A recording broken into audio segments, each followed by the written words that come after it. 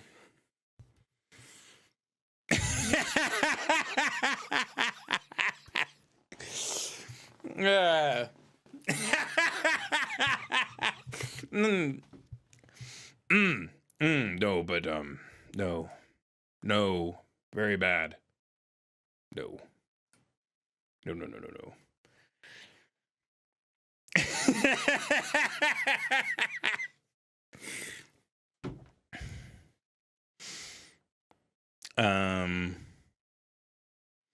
So yeah, I guess for anybody that's still confused about the Reddit though, or whatever, people are mad on the Reddit. They said they signed up for the $5 Patreon package, and it just says episodes from the main. So the person is too dumb to live. The episodes, the video episodes that can't be posted on YouTube anymore are posted on the Patreon. So they're on the Patreon. I also post them on X, so you can find them there as well. Those are the only two places you can find the video right now. Anyway, here we go. Y'all ready for this? Brett and Ari stage an intervention for each other. Are we drug addicts? Brett, oh, wow. Okay, this is a good pull. Skid Rat, give it up for Skid Rat one more time. Doing the Lord's work here. This has woof. Guys. Gelman, baby, it's time to hang the podcast up. And again, I encourage everybody to go subscribe. Obviously, I'm not subscribing to them because I don't think they know about this live stream show because they've blocked me on everything. They think Lemon Party is the only show I have. Little do they know that I have back. I got another one in the chamber. My N-word. You think a YN don't keep another motherfucking bullet in the chamber? Just because the Lemon Party bullet missed don't mean the Ben Avery Presents the show. I got another bullet in the chamber, Brett, so to speak. That's all I'm saying. And you're none the wiser. You think I'm out of bullets. Little do you know. Little do you know, I'm sitting here on this live stream right now talking about you. And you're none the wiser. You're on a flight to Israel for all I know. You're on a flight to Israel to eat baby brains. Get a little brain worm. This episode is called Brett and Ari Stage an Intervention for each other. Are we drug addicts? Yes. You don't have to do the episode. I'll answer it for you. Yes. Y-E-S. Yes. Brett and Ari are drug addicts. Brett can't sell drugs when he's on tour with a family for the Last Dead tour. Ari loves a deal. Buying mushrooms in bulk, ketamine, K-holes. Yep. Again, everybody, could you give me...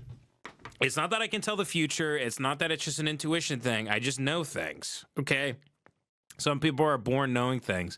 I know what these two are up to. I take one look at them and I just know. It's very easy to see. There's 36 views on this video. 36. Mystery, psychedelics, in Amsterdam, and a harrowing journey home. Everyone shit their pants. Am I the doorknob? Again, please, very good. Comment on their YouTube. Do not, some of you are doing a very bad job of this. Comment that you love the show. Keep them going. We don't want them to stop doing the podcast. Subscribe to the Neurotica podcast with Brett and Ari. Leave a nice comment. Do not leave a trail back to me. Do not leave anything behind. No fingerprints. Dust everything on your way out. Leave a nice, normal comment. We want them thinking there is an audience for this show that exists. There isn't. You guys aren't even ironically or hate watching them because they really do suck that bad. But we want them to keep feeding us breadcrumbs. Because we're beggars at the king's table. We're dogs. And we need the king to keep spilling food on the floor for us to eat. That's what we need. We need Brett to feed us a little bit of crumbs. Skid Rat 760. Oh, shit. Hold on. I lost track. Skidrat760 says, don't let the views get you down. Keep going, Gelmans. Your country needs you. Very good. You left the comment, Israel. Your country as in Israel. Very good. Very, very good, says TNT. Excellent. This guy isn't... Oh, look, this is unbearable. You can be more than this. Well, that's kind of encouraging, actually. But you did leave the lemon. This is what I'm saying. Dust your fingerprints on the way out. Leave no sign. Thumbs down. That's kind of funny. Just thumbs down.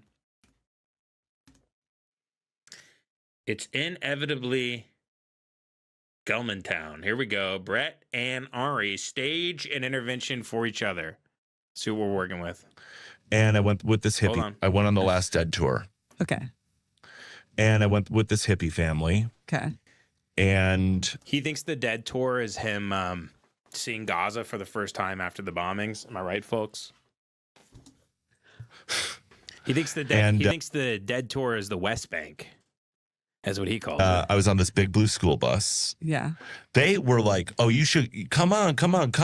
I never thought that my parents would let me go. How old were you? I had just graduated high school. So it was the summer before I went to college. But you were over 18. You could do whatever the fuck you wanted. I was over 18, but I still was in my parents' house. Got it. You know? Yeah. Which? And I respected. She's staring at him like a bat. Like a bat looks at its supper. What the hell? If this thing was in a cage, I'd burn it alive. Now, I'm not saying her. I'm just saying, like, if it was, like, some sort of crazy, weird, fucked up thing I came across. Like, you know what I mean? Like, this doesn't even look human to me. Their authority in terms of that. Okay. In many ways, I didn't. But in this way, Thank God I these did. episodes go behind a paywall. And then, like, the day before that everybody was leaving, I told my mother that they were going on them, that I was invited. What is And my mom this? was like, oh, you should go. Like, I think that would be a great experience for you. Like, traveling around. Oh, my God. He has the MJ earring, but it's a Star of David. Y'all, I'm screaming. Girl, I'm on the floor. Oh, my God. Girl, when I saw Brett Gelman was wearing the Star of David earrings, I was screaming on the floor, girl. Girl! Oh, God, that really sucks my ass. I really hate that. I hate to inform you, Brett, but it's the new swastika. Sorry, buddy, but it's the way things go. It's the way, that's just the way it is. Everybody hates the Jays. That's just the way it and is. seeing the country and seeing the dead like that. That would be great. You should do that. Yeah, it's even hard to see the Star of David earrings because it's all blown out, but their podcast looks like utter shit. I don't know why it's this bright. Maybe it's this bright because they're burning a lot of bodies in the studio. You can barely see them through the flames. So I rushed, packed, went, and then the matriarch, the hippie matriarch. Can I ask a question? Where did you all sleep? On the bus. There were beds. Like bunk beds? Like couch beds and bunk beds in the back. There were yeah, there was 5 of us. Maybe some people put out tents outside. Have they ever talked to another human being sober? This is what I'm kind of realizing with these two is they don't know how to speak unless they're rolling on 9 different types of pills. It's really, really bizarre. But there was a lot of places to sleep. Okay. Have you ever told a story? Oh my God, give me something. Did anything happen? What's the context? What's going on? Come on, lead me down a trail or something. And we also took turns sleeping. I mean, sometimes you'd be up all night. Oh my God, it's so boring. You're so boring. Hi. You suck. You suck. You suck. You both suck. You both suck. You're a plant. You're a plant. You're a guy that if you're not reading something off a script, you have no idea what to say. And when you're not holding a script, you're eating every single pill you can find. Every single pill you can get your hands on, you throw it down your throat. What makes either of you think you should have a podcast? You don't even know how to hold a conversation with yourselves. Unbelievable. Unbelievable. Be like up all night, you know, because you were high. So I left on the tour, and like the matriarch was like, why is it but so you're gonna blown need out? to Can you guys even see them? It's so blown out. It's bone white on my screen. It's bone white. work. Like, you know, I'm not like, you can't come to me for money. Like, you got to make your money. Shut up. And no dealing as soon drugs. as they start talking, it's like two shitty girlfriends having a conversation about fucking nothing.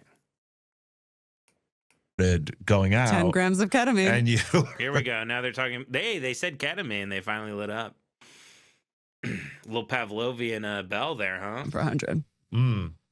My close friends, I just give them drugs. I don't charge my friends for drugs. Right. Right. Let me see how blown out it is. That's what I was checking, because then you would have been in some strange place at that time. God, you that's love a so deal. funny. I remember when we first. It pretty much started. looks like that on the TV. Let me see if I can. Hold on. Where's the damn remote? Sheesh. Oh, here we go.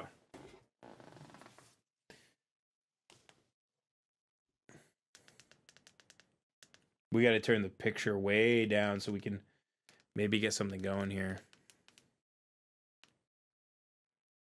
No, because then it starts flickering. Hold on. There. Now you guys can see it. Jeez. Perfect. Going out. 10 grams of ketamine. And you and I picked you up. I picked you up. Uh-huh. I had smoked a joint By on the way way, to picking you and up. look at all the goodies. Look at all the goodies. I can't make. What is that? What the hell? Some sort of star of some kind. And then over here, let's travel across the room. Sheesh.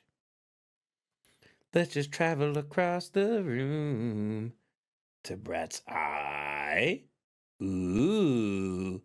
Ooh, me think me see a pill on the floor. Ooh, me think me see a pill. Down over here. Ta-da! Ba-ba-li-da-da-li-da-da-li-da.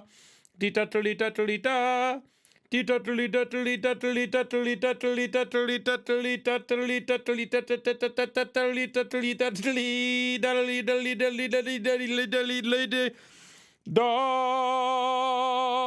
Behold, the Star of David earring. It sucks ass. Behold, the Star of David necklace. It sucks ass. Behold, the Jewish swastika on his ears. Yeah. So my car reeked like weed. Yep. I got out of the car. This is the only way to watch the show. You were waiting for me. Yeah. I opened the door for you. You Mhm. got in. And you were like, oh, it smells good in here. Mhm. And I was like, oh, yeah, I smoked a joint on the way here. Sorry, is that not okay? Is that not cool? And Hey. I responded with, I don't know. I just did a bump of ketamine. I'm watching Yeah. it like it's This was your like the Safdie brothers directed this. microdosing ketamine phase. Macro dosing. Let's call it micro Yeah. dosing. It was not micro dosing. Yeah. I may have had a little bit of a problem. Is anybody else Right. having a stroke? Well, I mean, and then you involved me, and then I got involved in it. Okay, let me. I didn't have a No, we're not against the Star of David. It's all performative with them, and they suck ass. insane. If you were honestly like saying, let's buy 10,000, I probably would have. I promise you in 2017, Brett was wearing like BLM earrings. I at promise least you. would have been like, hey, what's going on? but then we got it, and then pretty Okay. much like right after we bought it, we stopped using it regularly Well, he because we were brought it to like, us, and I oh, we're was like, doing this too much. I don't think I can take this much longer. We get on- they had a be laughing some other moment. random, but it was a small plane. It wasn't a big plane. Yeah. So, this is so insane. We get on the plane. finally get on the plane. It's like a boring stand-up comedian podcast. They're talking about their flight. What do you think they were flying, by the way? I bet I got a damn idea. By the way, what's going on with this Austin Metcalf thing? Speaking of BLM, I can't make heads or tails of it. Let's see. Going back to my show notes because we have too much to go over. All right, this is a big one I wanted to get into. I was saving this for when I got a little bit of food in my belly because I might glow red hot. I might start spitting verse that only Milton could write because of the fury I feel when I watch Gelman. He is on TikTok. He's got a lot of followers, too. I'm going to look this up. Thought there was a pretty good chance he would have blocked me, but he hasn't. He's got a link to his podcast that literally nobody in the entire fucking world cares about. 4.6 million followers on TikTok. And he has not blocked me. Again, and I don't think I've posted on TikTok in years. It just, every time I posted on TikTok, I was like, I feel like I'm a pedophile or something. I don't know. It feels weird. It's just not for me. It's cringe. I don't think I should be on TikTok. It's just, I don't know. I should be on an app, a sophisticated app like X, the Everything app. That's a sophisticated app where people are talking about Shiloh Hendricks and Austin Metcalf. Sophisticated people talking about, they're talking about who Barry Weiss had on her podcast, Again, these are sophisticated people who are talking about the important things. I'm on X. I don't really give a shit about TikTok. He seems to do the best on TikTok, which is why he posts, and look at him. It's perfect for him because his brain is literally rotted from drugs. It's literally rotted from drugs. See? He's high on ecstasy and he's drowning. He's like, baby, film this. Film this. I'm a demon from hell. Film me. I thought that said I own my wife. No. I am my own wife. I thought that said I own my wife. Wow. This is good stuff. No. I am my own wife. Hey, Brett, can you have a personality, or is it just you got to dress like a stupid fucking idiot every day? Every single morning you have to dress like the dumbest motherfucker to ever live. Every day you got to dress up, ironically, like Orville Redenbacher and tweet about how you're oppressed and how much you love Israel. God damn you. Fuck you. You're still in gay valor when you do this shit, by the way. I'm not against dressing like this, but it's like, you make me think you're like an old gay guy. And then what are old gay guys supposed to dress like? If you're taking that. It's incredibly greedy to dress like a fucking moron all the time. When you're toxic, but also a diva. So he's doing comedy bits on here. To see, I'm calling a guy like you should wear a warning. It's nonsense. It's the hallmark of an alt comic is they have nothing to say, so they think it's funny to just sing. For whatever reason, they're constantly singing. Also, they have this weird thing with when they're singing, they secretly seem to think that they are like trained singer or like good at singing. You're not even funny. What makes you think you're good at singing? If you can't do comedy, you think you could do music? If you can't build model airplanes, what makes you think you can fly a helicopter? Do you know what I mean? Brett, you can't do anything. You can't do something that like a 2-year-old can do, which is be funny. I've seen 2 and 3-year-olds that are like They're like funny. You go, oh, that's like a funny toddler. They're making poo poo pee pee noises. They're making fart sounds and stuff. Your social anxiety, putting your body on autopilot while your mind revisits every awkward conversation you've had that night. I'm obsessed. Oh my God. So this is, and he's doing a TikTok to Ari Diane's, his wife's music. I'm obsessed. I'm obsessed. Oh my God. I'm obsessed. I'm obsessed. Oh my God. Man, he's really marginalized, huh? This is a tough life. I couldn't imagine. Couldn't imagine being this marginalized and scared. That was pretty fucking. I don't know what that is. He is, man, this is sad and pathetic, huh? And this has 320,000 likes, and he's just doing like the lip singing stuff and then doing hashtag Stranger Things. Rude. That was rude. That was pretty fucking rude. Oh, he's doing like inside joke Stranger Things stuff. Brett, this is content for 12-year-olds, 12 and 13-year-olds, like people in 8th grade. This is really sad. These aren't fans, Brett. These aren't fans. You're getting in an algorithm for children. That's what you're doing. 320,000 likes. This is really disgusting behavior, Brett, and it's very sus. Nigga wanna see me fall. Stephen Curry, how I ball. Man. Hate and he's using viral music. So the whole thing is also like a psyop to get people to listen to his wife witch music. Man, this sucks. Oh my God, Greg Gelman, I'm a huge fan. Hey, lady, I'm trying to keep a low profile, okay? Oh my God, Greg Gelman, I'm a huge fan. Hey, lady, Dude, fuck him. Fuck you, dude. Fuck you. Fuck you. Ooh, I want a big. Jesus, fuck you. Not feel bonita. I feel bonita. Wonderful, because you look bonita. Do you or do you not feel bonita? I feel bonita. Wonderful, because you look bonita. Dude, this is what he's doing? This is what he's doing, is this.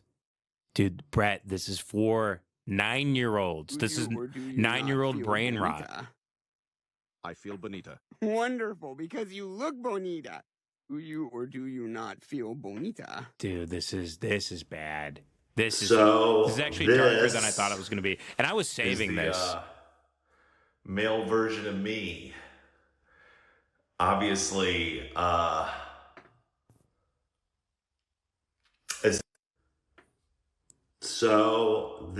It's funny because it's bad.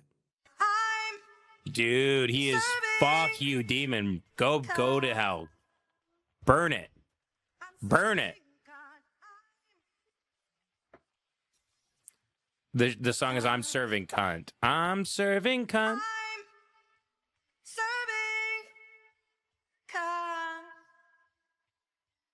I'm serving God.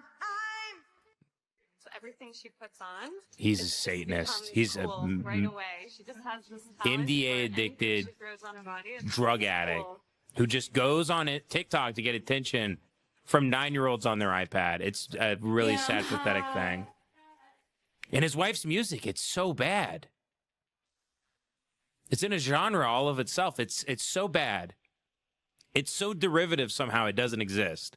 You're pro-animal, but like if the environment heats with podcast clips. Yeah, these aren't doing good on TikTok, Brad. These aren't doing good. Haven't you heard? They're so adaptable, way more than human beings. Like a polar bear. Yeah, they're so cute and fuzzy. She's so maybe high. they'll shed a little more. She's so high. You fucking really. You fucking You're witch. pro-animal, but like if You the witch. environment heats.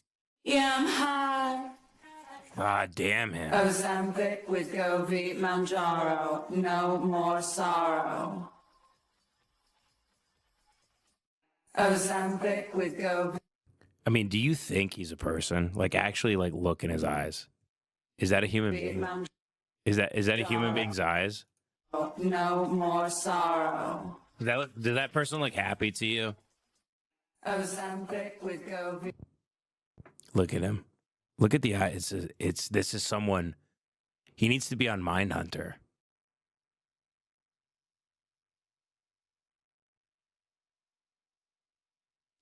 the last thing you'll ever see. Manjaro, no more sorrow. I couldn't wait to dive in on this. Thank you to anyone who sent me this. Forget who exactly sent it to me, but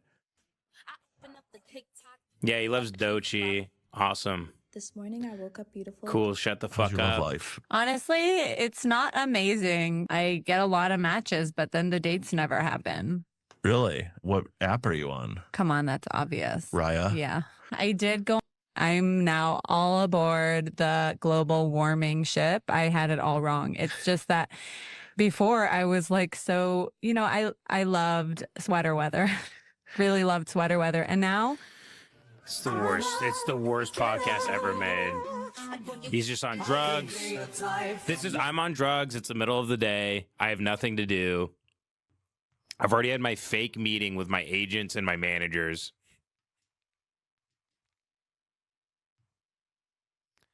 So I need attention and I'm high. I don't know. This is the guy. This is a guy who's a comedian, by the way. This is a So I comic. know somebody who got cast as an extra in a TV show. Famous multi-millionaire comic, comedian, actor. And I remember this kid. But if you want to come, give my brother some. Let me tell you a story about a girl. Dude, how is he bad at sucking ass? Like, that's the art of TikTok, is like, are you good at sucking ass? The brain rot. The chicken jockey, that bullshit. Which I dabble in from time to time myself. I don't know how he sucks ass at that. He does like anti-brain rot. So he's actually bad at it. You know you bad when one night I was He just puts on rabbit ears and it's like, is it funny because you're listening to like a black girl shake her ass song with like a drum machine beat? Like, is that funny? Because like this is what like black women listen to when they're like going to the club in Miami. But it's ironic because you're actually sophisticated and you're like an elite Hollywood Jew actor. Is that the bit? I actually don't get the bit. What's the bit? What's the bit? What's the bit, Brett? Could you explain it to me? A black woman. I like black women rapping. You seem to only like kind of ironically, because you think that's funny. That's why you're posting it. You think you're a comedian. You're ironically. Jesus Christ. This is his idea of comedy. Holy shit. Am I? Dude, clowns are funnier. Okay. Magicians are funnier. Magicians with little knock-knock jokes between tricks are funnier. He's just a drug addict. When I was 15, he's just a drug addict, but somehow he's not interesting.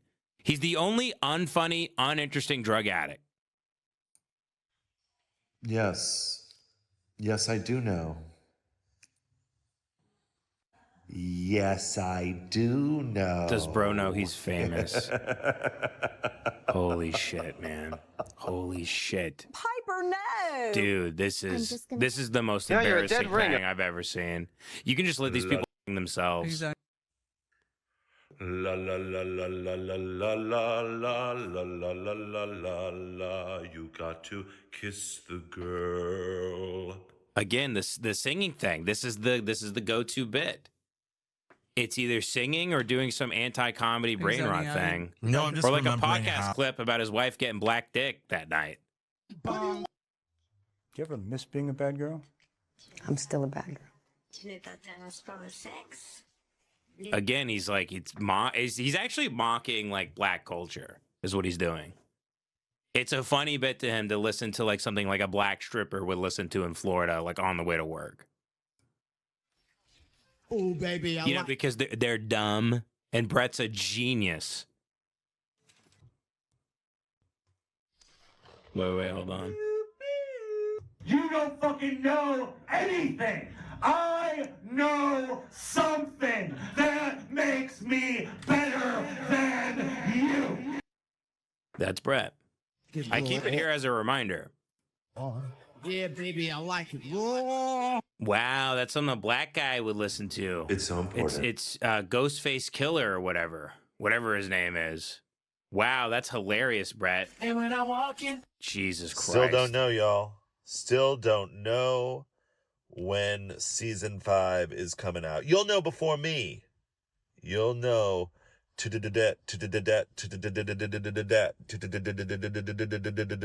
Again, he's just on Still drugs. don't know, y'all. He's in a Tesla. You can tell right here. He's in a Tesla Nazi car. Gotcha, Brett. We got you.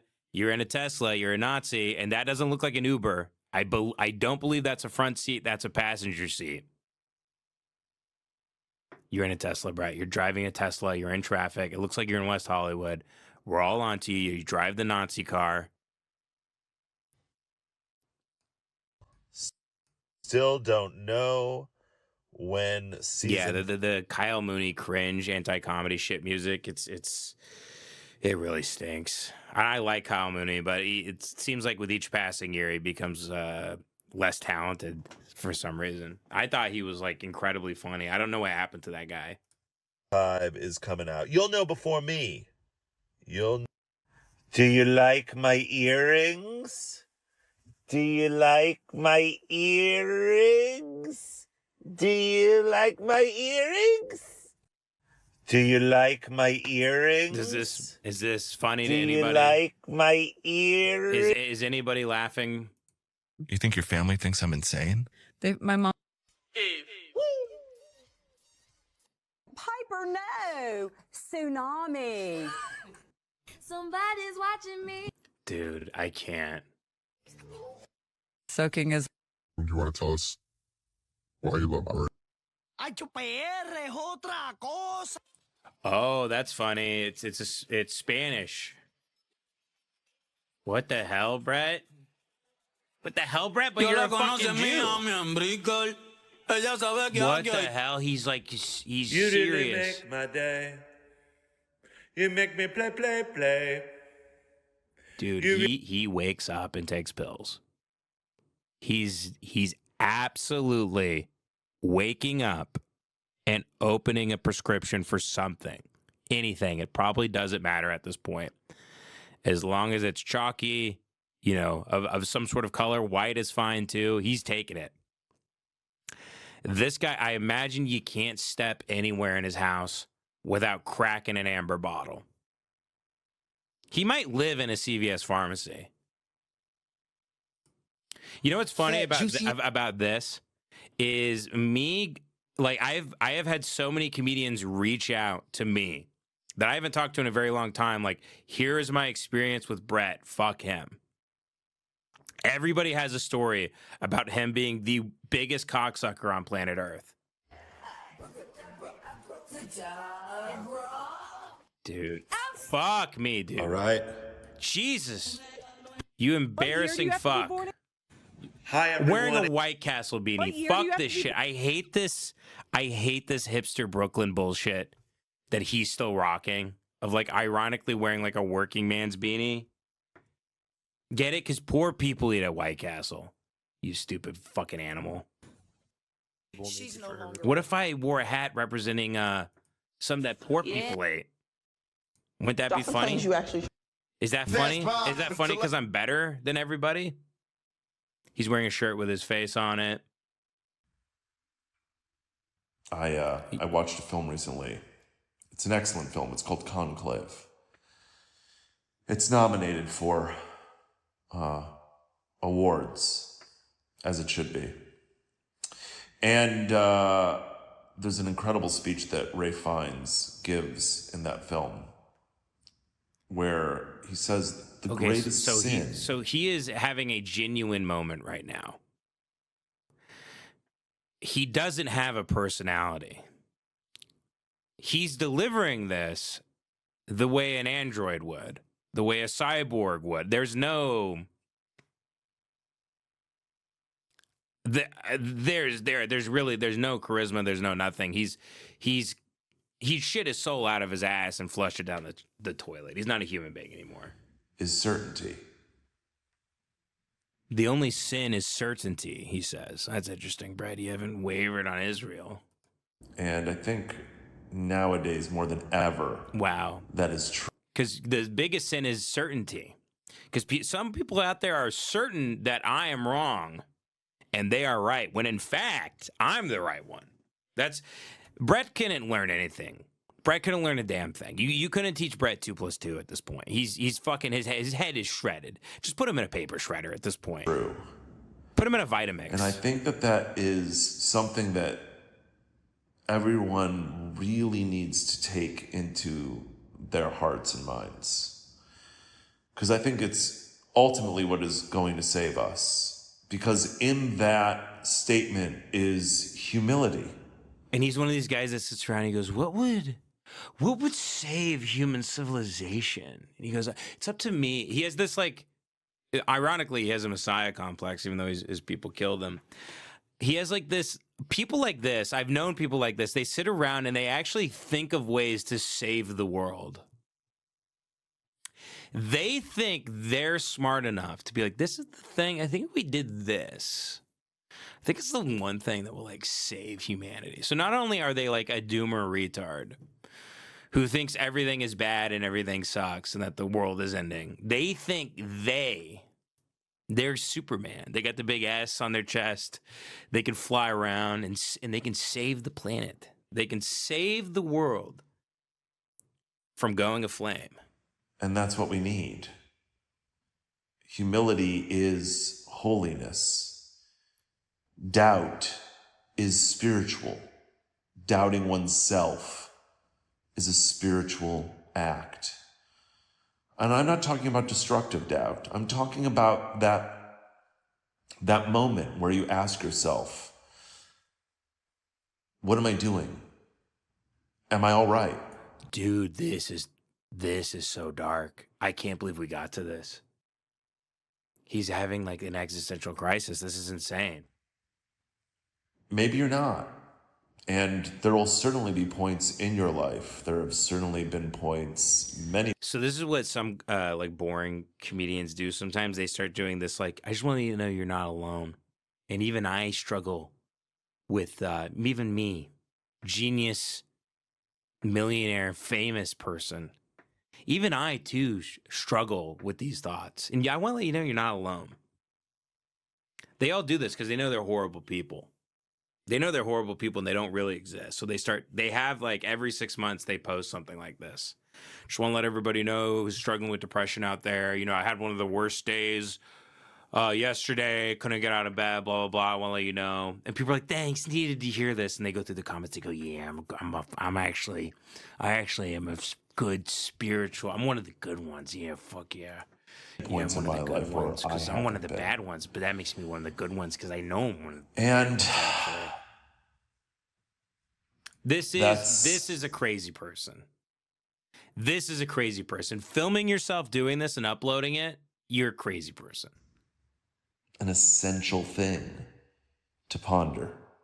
So I just wanted to give you guys that. Thank you for giving it to us. I've made several videos in this position. I'm experimenting how many I can make until you all start to get very concerned. I watched a film recently. It's an excellent film. It's called Conclave. I just want to know from a lot of people here that are on here, I mean, do you feel that TikTok, the audience, is receptive to weirdness? I still don't know, and I'm trying to figure that out. If they're not, if this isn't a platform where people can feel the freedom to be weird, then it's a real tragedy. Because, people should feel the freedom to do something like this.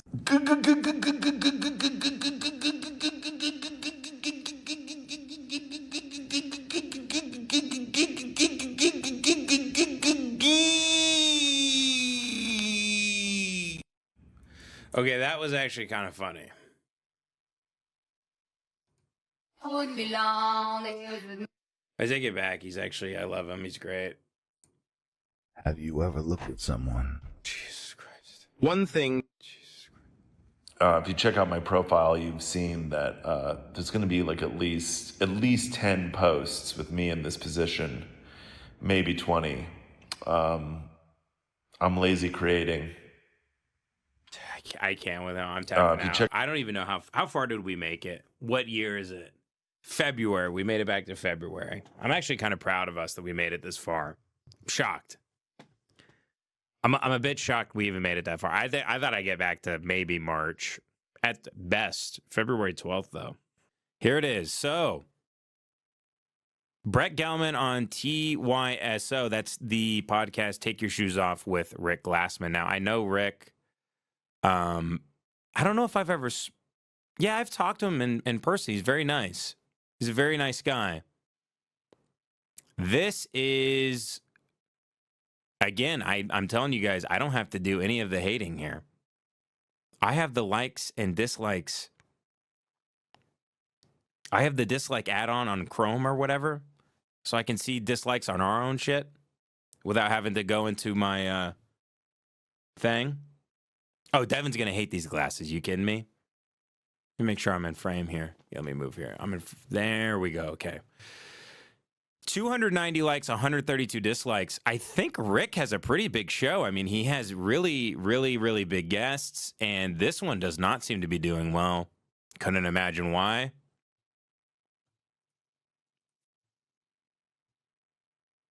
Top comment. Damn, dude, I've actually never commented on this pod before, and I've been listening for 5 years at least. Saw you at Cobb's Comedy, where your mom did a great Type 5. I resonate so much with you, this podcast, and your style of comedy. But seeing you have this guy on makes me feel sad. So not only are these people not laughing, they're devastated by this. What are we doing?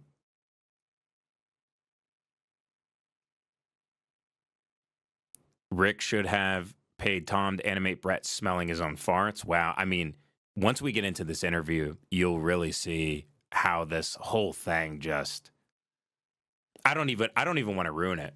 Because we're going to get into it. Not the Zionist.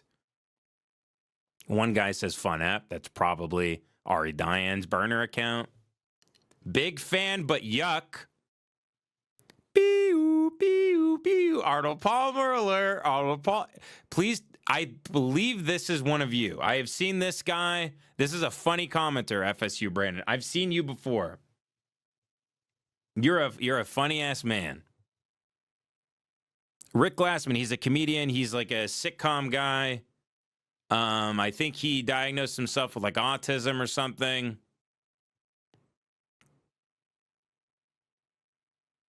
So here we go. Comments are free Palestine and everything else. I can't. The first timestamp I have is 16, but you guys, I'll let you see the beginning. Here we go. And hats off to Rick. He does a really good job with his editing and everything. He's messaged me before. He's, from what I can tell, he seems like a sweet guy. But look, I'm not here. I'm not here to shit on his podcast. I'm not here to shit on him. I imagine if I did, he would reach out to me and have a problem with it as well. It's not why I'm here. I don't think. I'm here for Brett. I'm here for Brett. So Rick, if you are watching this, I want you to know that's why I'm here.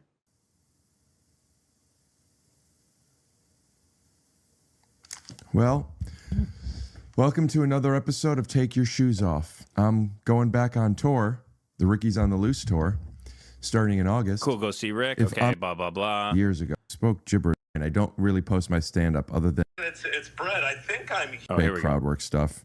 Hello? Hey, man, it's Brett. I think I'm here. Welcome to the Take Your Shoes Off Palace, my friend. I love it. You're going to be on the couch. Okay. You see how Rick does fun editing like that, where he was sitting there and then he crosses over. He works hard on the show. He's got a lot of fun tricks he does on it. Frame you up. Groovy. Can I get you anything? Water? It looks like you got something. I'll have water. Yeah, that's great. Alvin, This initially, I thought this was Brett's pup, but it's Rick's. And Brett actually, he's a dog guy. He loves this dog. He pets him the whole interview. Get me a water, Alvin. Yes, he's wearing Daisy Hi, Dukes. buddy. No. I have a bit of OCD. We gotta stay on the blanket. Okay, cool. Is he full Chihuahua? His no, he's pug Chihuahua. He's pug Chihuahua. His dad is a pug and his mom is Jewish, actually. Oh, okay, cool, perfect. So yeah, Mud Puppy nailed this. So right off the bat, we can tell. I mean, Brett looks like absolute dog shit. Brett looks like something I would scrape off of the grill of my car on a road trip. Nasty motherfucker. I mean, look at him. He's pug Chihuahua. His dad is a pug and his mom is Jewish, actually. Oh, okay. There he is. It's really bad, man. Really, really terrible. I mean, you could smell him through the screen. He looks like something from like Bug's Life or some shit. He's like it's gross. It stinks. It's bad. It's much like his comedy. It's not well thought out. It's just sort of thrown together. It's very loud and look at me. And then you start to realize this is his creative process. It's just nasty. He's a nasty man. Just ironically dressing up like a big Jewish gay trucker. Nasty, nasty man. Have a little respect. I know you don't have to look at it, Brett, all day, but we do. Everybody that sees you has to look at you. Have a little respect for people with eyes. That's all we're asking, Brett. So I wanted to get that out of the way. I wanted to attack his appearance and his being. So now that we got that out of the way, let's continue on with the show. Oh, perfect. Let's get this over with. Scoot doo, blabbity blue, scoop dee. Oh yeah! Take your shoes off. That's what the Palestinians are told before they're firing squatted, before they're lined up on the wall. And okay, here we go.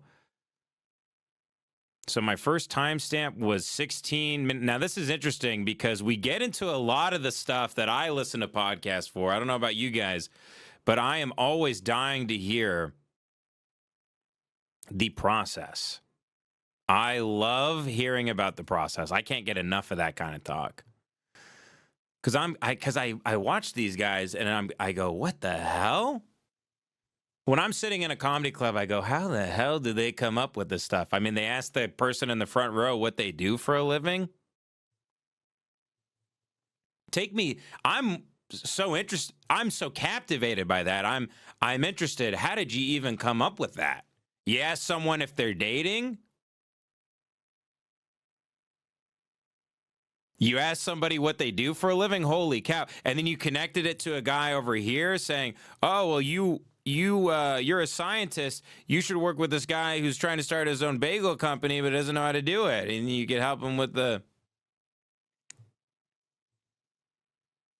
Oh, ma'am, you're white and you're Chinese, but you're together. That's and then you go from there. Then you get a Netflix special. But here is Brett talking with Rick about how he got started in comedy. Not started in comedy. His first show at the Comedy Store. Excuse me. Yeah, but you know what I'm saying. Yes, I actually have the set from that show. I gotta go back a little bit here. Yeah. Oh yes. It sounds like you're doing lazy dirty talk. It's my favorite type of dirty You're talk. so bad. Yes. Yeah. Oh, you're so hard. Can we get this over with? Yeah, but that's Brett's thinking about all the children that have died. Brett's thinking about the children who are laying under the rubble. The children that have to live through 9/11 every single day. You know what I'm saying. It's a knee slapper. I actually have the set from that show that I did. Okay, I tried to go from the timestamp off of memory. I think I have it, though. Do I have it? Yeah, it's right. Yeah, it is right here. So this is them meeting at the Comedy Store in like 2011. It's the only show Brett says he ever did at the Comedy Store, which I find actually very odd, considering he's known for his stand-up, that he's only performed at the store once. On tape. You do? And it was... How did you feel about it? It was 10 minutes of me literally saying gibberish. So like, you're like, oh, you can't say things. Oh, that's fucking cool. Like you get there and you realize it's all easy to get. 2 hours to get on what the end of this tall. It's stupid to do. So you get it. Sometimes you go and you get because I'm eager. You go and it won't be. It doesn't matter where you come from as long as you go and you know where you've been. So it's so funny because I go with my little cousin. He's like, it's different sounds, different genres of play. You could go noir. You could go into mystery. So he doesn't know why I'm even wanting to go. He's like, could you close that? Close the door? Could you close the door? No. Push it. Fucking push it. Because if you're not gonna push it, guess what? I got 10 people I know now that will push it. And I'm not saying I don't want them to make it and I want it to you and I'm giving you the key. But yeah, if I have to live in a place where people know how to push it and live a better life, to sacrifice some of the success of some of my friends who are already pushing it for a world of no fighting, no bigotry, there's no way to even fight the Constitution on that. Do it. Because if you won't, he will. You guys should check out my website.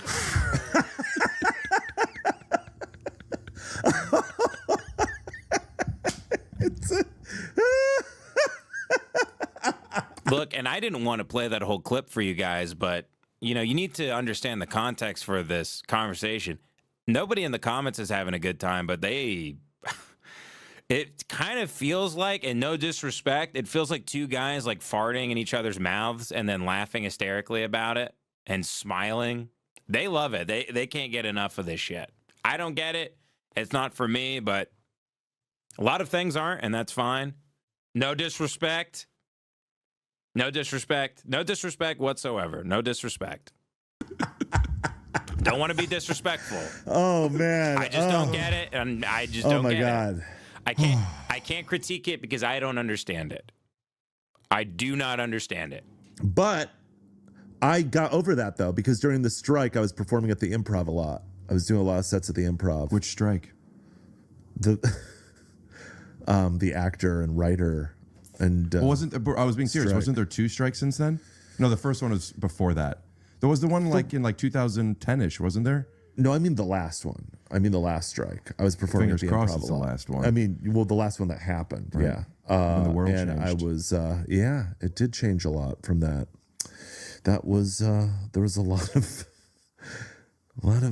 changes, big events since then. Yeah. So Like what? I did that, and I was killing a lot at It's the tough. Improv and doing like crazy shit. He was killing. And doing my stuff. So How come I don't ever see that you was doing very stand-up around healing. town? That was healing. Because I'm back to I don't feel like I have the material right now, and I don't know if that grind is for me. I don't know if because we all tried to go to Brett's UCB show. What was it, like a 40-seat little black box theater, and he canceled it because he didn't sell any tickets. I believe that's what it was. And now he's claiming the grind isn't for him. The grind of driving 7 minutes across town to perform for your fans. That grind is not for Brett. He would rather take a bunch of pills, roll around on the floor, tweet about Israel. That kind of grind. Every 8 months he sits in a trailer with children and goes over his lines, his sides, as they say. I think they call them sides. I don't know. Never been in anything except a couple commercials, which I don't think they ever aired. I was a co-star in a Starbucks commercial in 2016, and it never made it to air. And I made $300, and I took that money and I shoved it up my ass. And that was the start of my Hollywood career. I went in to get my paycheck, and a guy in a big top hat, and he was smoking a pipe. He had a big suit. He told me to bend over, and he shoved the $300 up my ass. And I pulled my britches back up over my big dick and balls, and I looked at him, and I said, "Thank you, sir. Thank you very much." And he shook my hand and he said, "Welcome to Hollywood." So, we are figuring out here Brett's whole thought process about his fan base and touring and stand-up. All these interviews with Brett, it's always about his successes. Stranger Things, the other guys, of course, this boring interview gets into that as well. They always ask him about Israel and whatever movie he's in. No one ever talks to him about his stand-up. And I think it might be because they don't know he is a stand-up. I think it's because they don't know he is a stand-up. They have no idea. It's one of my favorite parts of JRE when the guest goes, "I understand you're doing stand-up now." And Joe goes, "No, I've done it for 38 years. And they go, "Oh, no, good. It's good you're getting out there." And if you go watch what's that guy, Ron Blachevich? Who was that criminal who was running in Chicago for like mayor or something back in the day and then went to jail? It's an insanely funny episode. He sits down. He's like, "Oh," he's saying to Joe, he's like, "Good for you for trying your hand at comedy." No, I think Joe goes, "No, I've been doing it for 40 years. I started in Boston." The guy's like, No, it's good. No, good for you, man. No, it takes guts to get up there. Good for you for trying something new. Good for you for trying comedy." The second part of that makes sense. The first part doesn't. Yeah. If it's not for you, then that's not for you. If you don't have material, it's because you're not doing it. Right. Exactly. I think about it all the time, though. I think about like, oh, I should go back. Do you think if and you start weren't doing it working as around. consistently as you are as an actor, you would maybe want to do it more? Maybe. Like if I mean, and just admit you moved to Hollywood or you were raised here. I don't know. I haven't checked your early life, if you can believe it. You used comedy. You don't have respect for stand-up comedy. You used it to get attention so you could, have people write things for you, and then you could be in the movies. A lot of people have done it. Michael Keaton, David Letterman to an extent. A lot of those guys, and then they never go back to stand-up, and that's fine. You used it it wasn't a true love of yours, Brett, and that's okay. That's fine. You don't like making people laugh. You just want people looking at you. That's why you dress like a fucking retard. That's why you dress like that. That's why you dress like a big sadoseksual hog. Did you know that, Brett? Did you even know why you dress the way you do? I feel like I'm being too mean. I feel like I'm being too mean. I don't want to be mean. I really don't want to be mean. Okay, we have to continue. To be honest, since Stranger Things wrapped, work is slow. Yeah. Work's a little slower than I remember it. That's why you have Neurotica, the podcast. And Rick is going to give him a lot of he's going to give him a lot of pointers on starting this show of his with his wife. Now, next timestamp, here we go. So at minute 20 here, let's go here. We get into Brett's process, which I am really, really excited to show you guys this. The classic, the classic Adam Egget question, where do you get your ideas from? Here we go. I mean, I have to say yes, don't I? Don't I have to say? Here we go. Instagram Live and you doing a couple minutes on the podcast? Really? Yeah. I mean, I have to say yes, don't I? Don't I have to say yes? No, there's a new rule of improv, my friend. And I'm one of the. It's a funny thing too. It's like with my stand up, I'll fucking drive it into the ground. See, if I'm like doing improv, yeah, it's always like be funny, be funny, be funny. Yeah, and I it's I go towards when that. I'm not doing that comedy, I like it's shy not be away funny, from being not be dark funny, or not shocking. be funny. But with stand up, I think there is a defense mechanism for me where I'll just be like, you know what? I'm just gonna fucking drive this into the ground and disturb the fuck out of the audience right now when it's really like, it's not really, it's sort of like a crutch. You mean like this? You don't fucking know anything. I know something that makes me better than you. Fucking. See, when I'm doing improv, it's, be funny, make people laugh, be funny. And when I do comedy, it's... You don't fucking know anything. I know. That's interesting. Interesting choice there, Brett. Quite a departure from comedy to do not comedy when you're supposed to be doing comedy. Well, it's easier. It's really they're shy away from being dark or shocking, but with stand up, I think there is a defense mechanism for me where I'll just be like, you know what, I'm just gonna fucking drive this into the ground and disturb the fuck out of the audience right now when it's really like it's not really, it's sort of like a crutch. Well, it's easier to fail on your own terms. Yeah. I started with that. That's Yeah. why I was doing gibberish for 10 minutes. Exactly. If you're not going to understand me, let it be because of me. Yeah, Brett's 49. So, Rick, don't give him this wiggle room here. Don't give him this wiggle room of, when you start, blah, blah, blah. No, Brett's talking about last week. He's 49. He's a 49-year-old man. He does red carpets and interviews and the whole. This is not an open micer who just started, even though, you would think this is something totally different. Gibberish for 10 minutes. Exactly. If you're not going to understand me, let it be because of me. But yeah, I do think that's a defense. And like, you have more of an ease to you now than you did back then. You can't possibly know that. No, I remember you. Okay, I'm going to be honest. You weren't disarming in the green room. You weren't. You were like, boom, boom, boom, boom, boom. We cut to just me being like, hey, you fucking piece of shit. You fucking piece of shit. Yeah, Brett has a lot of little asides where he tries to gain control again in this interview because he's feeling very uncomfortable about the fact that he has to talk about his act. He has to talk about because what he wants to talk about is, dude, season 3 of Stranger Things. Oh, thank you so much. That's what he wants to do. Now, Brett, because he can't really lie to these people. They've seen him around town. They talk to other comedians. They can't, he can't lie. These stories get around. Do you know how many comics messaged me, please keep going at Brett? And then they give me a personal story about how Brett was the biggest fucking dick that they have met in Los Angeles. And like a weird guy, weird psycho, weird pillhead behavior, really.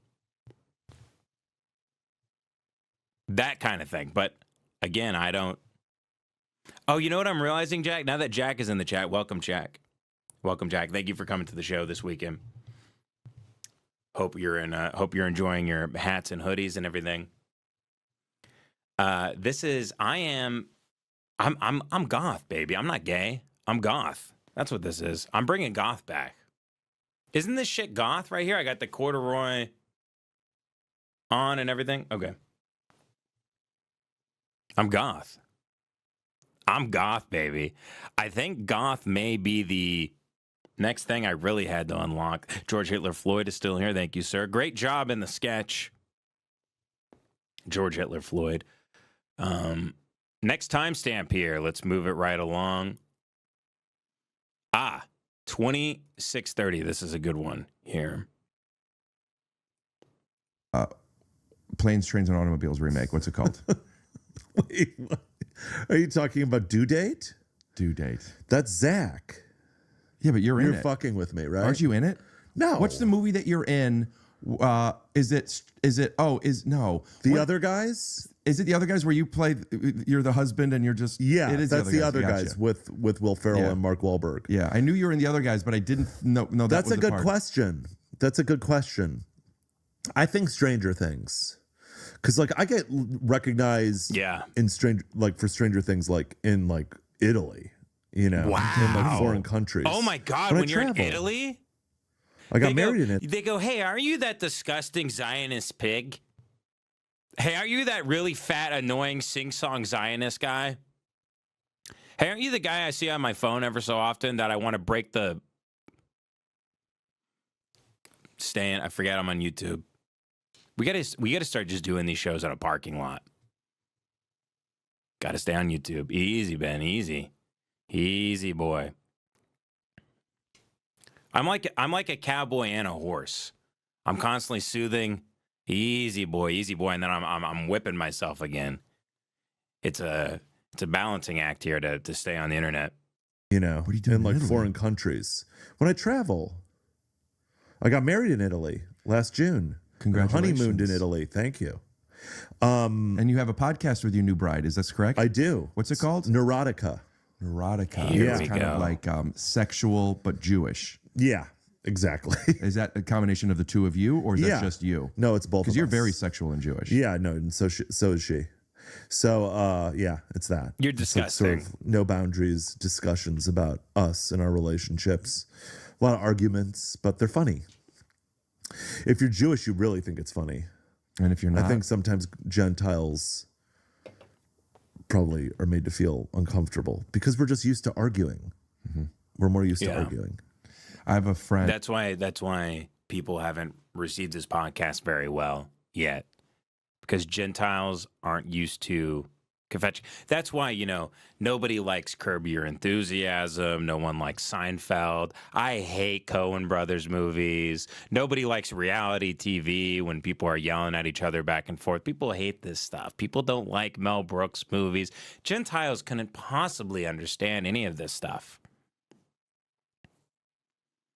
They couldn't, in their wildest dream. I turn on Curb Your Enthusiasm. I go, why are these people fighting with each other? Why can't Larry just get along with everybody? There's too much kvetching. Shut up, And fat. sometimes Gentiles Shut up, you fat. relationships. A lot of arguments, but they're funny. They're not If you're funny. Jewish, you really think it's funny. No. And if you're not, I think sometimes Gentiles probably are made to feel uncomfortable because No one thinks it's funny, first of all. No one thinks it's funny. No one watches it. You get 11, 12 views. And you're welcome for those 11 or 12 views, Brett, by the way. I know you blocked me and tried to take my YouTube down. You're welcome for those 11 views. Without me, you'd have nothing. we're just used And to that is the only time I'll even act like I have an ego on this show. You are actually welcome for those 10 to 15 views, Brett. You're welcome for the 3 to 4 comments an episode. And I've pumped the brakes on this. Like I said, I don't want to. I get dragged into this stuff ever so often. I'm like a house plant. You got to feed every 3 months. You got to water it every so often. Look, I'm nowhere near as negative and mean spirited. I don't have an ugly soul. I've done a lot of healing, and I'm very happy, and I'm losing weight and everything else. But every 3 to 4 months, I got to dip my toe back in, guys. I know you guys like to act like this is what I do all the time. I sit around and stew on this, but come on, you got to let me do it every now and then. And I know I do it every episode. And I act like I don't. But guys, this is too good. This is too good. Come on. Come on. Come on. Babe, it's not my fault her pussy was out. Babe, her pussy was out. I tripped. I fell into her pussy. Am I even in the shot? I'm not even looking. Do I go? Okay, yeah, I'm in the shot. Okay, cool. arguing. We're more used to arguing. I have a friend. Don't you think? Yes. Yeah. I have a friend, Texas, Christian. Do you agree? Do you agree? Do you agree? Do you like me? Do you like me? Do you like me? Do you like me? Do you agree? Yeah. Are made to feel uncomfortable because we're just used to arguing. We're more used to arguing. I have a friend. Don't you think? Yes. Yeah. I have a friend, Texas, Christian, didn't know a Jewish person until he went to college. Who was curious about why I talk about farting in my bowels so much, and he didn't understand. And I said what he thought was a joke, which was I grew up in a Jewish family, and he didn't understand what that meant. Yeah. And it's very, very true. When you're Jewish or disgusting, not that they're mutually exclusive, right? But you talk about your bowels, you argue, you're loud, yeah, and you feel safe and comfortable in that. You talk about I grew up conservative Christian. My father's favorite joke is pull my finger. Everybody, this is a universal thing. People love poop jokes. They love. By the way, I invite you guys to go listen to Lemon Party. It's just nonstop shit and piss jokes for the most part. It's all disgusting. Here, middle schoolers love, the Gentile, Christian. It's just narcissism is what it is. That when they're like, people don't like potty humor, it's like a Jewish thing. What are you talking about? Shut up. No, it's not. You're not special. I'm sorry. I know you guys think you're special, but you're not. You might be special for other reasons, for your comedic abilities or acting abilities or verbal velocity, broadcasting skills. Maybe you're a painter. Maybe you're very good with people. Maybe there's so many things that could make this is not one of them. And you're not special. Please shut the fuck up. Please. Please. The world is begging you. You're not special. You're really not. Nobody cares where you're from. Nobody cares what your race is. No one cares. I know you think it's the thing that it's when, gay comics can't shut up about being gay. Well, they go, oh, as a gay person or as a member of the LGBTQ community, they're constantly bringing up, well, shut up. Shut the fuck up. Shut the fuck up. What are your ideas? What can you communicate to me? This stuff drives me nuts, man. But again, I'm pulling back. I don't even need to hate. I don't need to hate. I don't need to hate one bit. I just go down to the comments. They do it for me. Look, they're the ones throwing the stones. I don't have to do shit.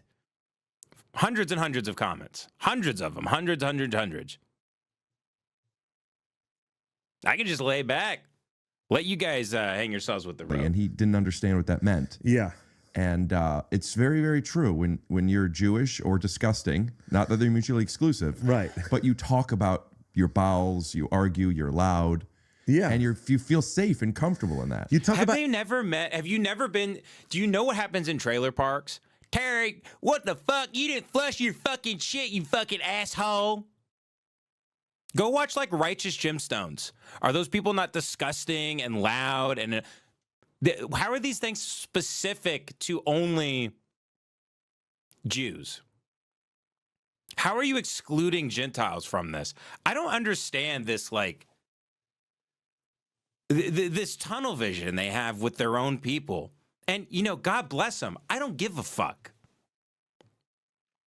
Many Jews are very, very funny and very, very, very smart and very good with money. But, please shut the fuck up. Please, the world is begging you to shut the fuck up.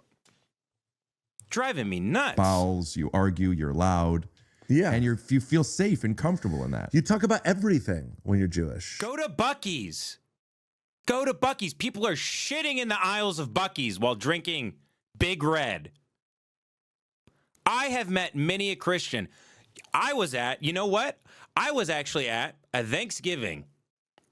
I was at a Thanksgiving on a ranch in Texas not 2 years ago, and an aunt came up to me at the dinner table, and I was asking her about her health, and she loudly started announcing how much diarrhea she's been having, what color it was, and how frequently she's been having it as I was trying to eat my turkey. I was sitting at a table, I was eating the food, and she's from Paris, Texas, of all places, and she starts talking about the color, the frequency, how loud it is. She leaned over to me and said, I've been having a lot of diarrhea lately. And then she just talked about her fucking diarrhea. And yeah, I'm a fat. I kept eating. You bet your ass I kept eating as she was talking about it. I was picturing it coming out. The consistency, the hue, the chunks. I was imagining myself feeling it and playing with it in a big bucket. Like I was in a big fountain of this ant's diarrhea, and I was basking in it.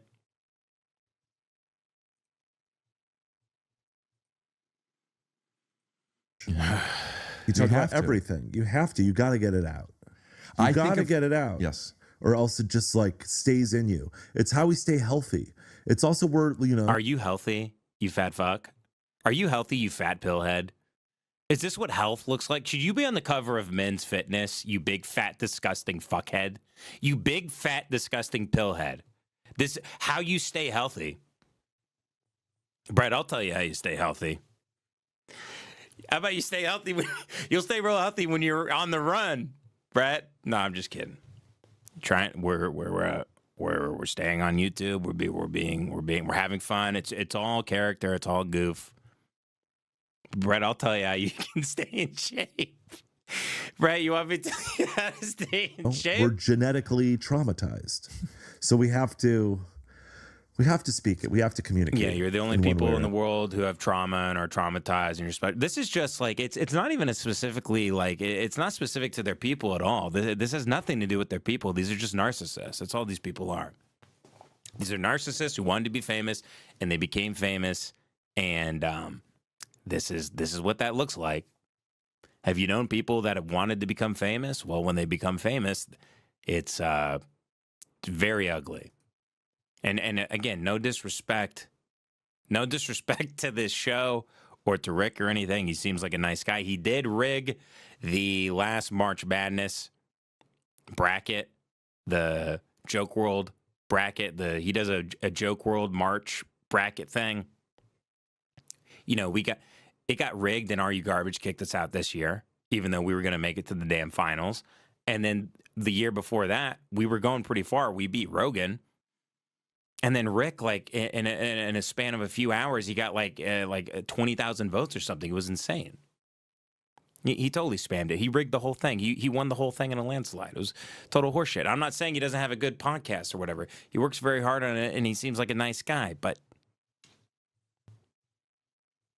I don't even know what I'm saying. What I'm saying is no shade and no disrespect, and that I love everybody, and I'm gay. That's what I'm trying to say. So here is minute 29. We go back into the process and what is or is not Brett's job. And bear the pain. And I feel that way about any complaint I have. Exactly. If I'm hot and I don't tell everyone, it's hot, I'm hot. Yeah. Then you're keeping that in. And who knows what that's doing to you. Thank you. I'm hot. It's fucking hot. Yeah. Oh, you know what? I feel a little cooler now. Exactly. You know? Or at least you feel less stressed about the heat. Mm-hmm. On a deeper level, it's just boring. It's just so boring, man. Yeah, exactly. That's the whole thing. That goes back to making the audience hate you. Well, that's a different thing. That's self-sabotage. To a certain degree, but is it also artistic experimentation? I think it depends. It depends on the intention. It depends. Are you experimenting or are you doing what you're comfortable with? And I think with art, if you're doing what you're comfortable with, that's fine if that's what you want to do, but not because you don't want to be uncomfortable. Right. And sometimes we might choose to make the audience uncomfortable to avoid our own discomfort. Yeah, exactly. And avoid really trying. Yeah. You know, because you and I are very funny. So we should be funny, right? You know, if we're getting philosophical, which we're not, but I'm going to go that route. Yeah. What is this I've said this on my podcast before. It's a realization I made within the past couple of years. I do believe I'm funny. I don't want to believe that's my job. I think the thing that I'm supposed to be, I think that we are supposed to be, but putting this on myself, is being present. And I think that when we are present, we shine with whatever our thing is. Mine is humor. It seems like yours is as well. Yeah. But needing to be funny is a lot of pressure that I just don't. I don't always need to be funny. I'm talking about as a performer though, on stage. Yeah. If you're on stage feeling I need to be funny. People buy tickets. I'm on stage at a comedy club and I don't feel the pressure to be funny, and I don't think I have to be. Actually, I think I just need to be me. Does that not sound... do they not sound crazy to themselves when they say these things out loud? I don't feel like I have to do my job when I'm at my job. I just feel like I have to be there, and I have to show up. Because that's how fucking great I am. That's how much I kick ass. I just need to kind of be in the room and exist, and I don't have to do a damn thing.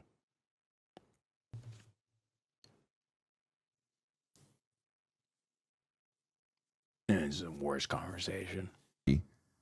But you actually cross over to doing a lot of drama stuff. But even in your drama stuff, there's a silliness to you. I mean, there's an extremeness to me, I would say. Is that a choice, or is that just what you have to give? I don't know. Chicken and the egg type of situation, I think. I hate that one. The egg came first. It did. Yeah. 100%. It did. It definitely did. Whatever. I'm not like using it literally. Oh, okay. So you understand why the egg came first? Of course. Okay. But, well, no, I don't scientifically understand. Okay, so then he goes into this whole thing about the egg. Whatever. Let's get back to our notes.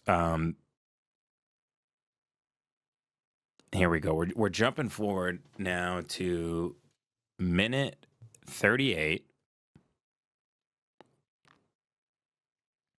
Actually, that one was boring. Some of these notes, I'm like, I put it down, but like, you know, he just talks about his comedic process, and he goes, the thing I need to do with comedy is just fill the room, is what he says. I don't even know what that means, really. He means like, he starts talking about how he dresses. He's like, you just got to be loud, which is very telling. This is, so what I love about these things too is there's this real like nervous, kind of almost psychotic energy to Brett that you can't even really pin down, where you like, you know, you listen to him for 10 minutes out of context, you go, oh, this guy hates himself. He's very nervous. He's probably always like checking in on people, making sure they're okay. Doesn't want to like really offend anybody, has issues, whatever. And then the mask comes off. Once the mask comes off, you realize that he really thinks he's the shit. And I mean the shit, like James Gandolfini level, like he's the, Brett is the maestro. He's the big tuna. This is minute 41. We're going to jump way ahead here. And again, I watched this horse shit, so you don't have to. Where I'm like mostly respected, you know? I have Let's rewind a little bit. Well, I was just talking about this. No, it's like, and I feel like this is where I'm at now as an actor, where I'm like mostly respected, you know? I have a few things that like people are fans of, a good amount of people are fans of me in. Tell me what those things are that you feel. Other than Stranger Things. I think Fleabag and the other guys are the two most prominent things that I get taught. Maybe so great. Maybe Love sometimes I get with the Shout out to Allison Jones. You know, shout out to Allison Jones, absolutely. I mean, totally. Love her. Very grateful to her. Anyway, but so like, yeah, that's the I'm like known, but it's not like gone to that next like stratosphere type level yet. Does that only happen if you're a leading man?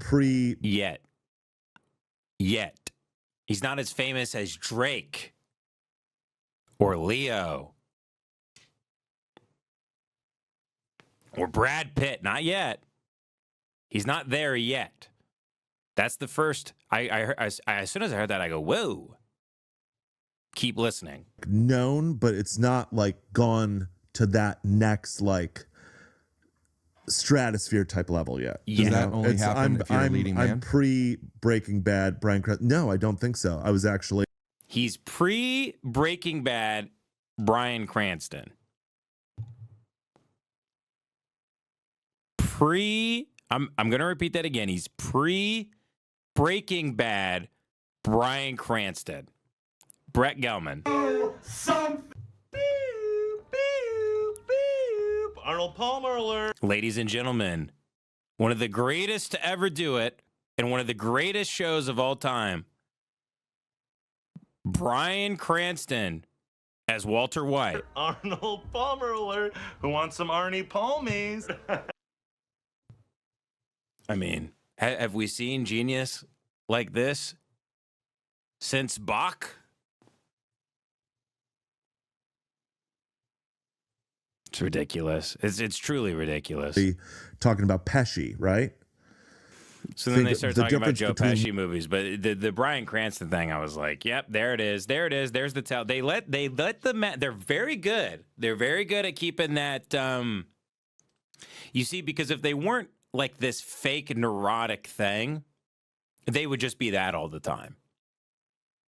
So they always have to act like they're nervous and I'm always worried about blah blah blah blah blah. Always thinking, and then. 41 minutes into a conversation, they go, well, I'm not as famous as Brad Pitt yet. I'm kind of like Bryan Cranston before Breaking Bad, actually.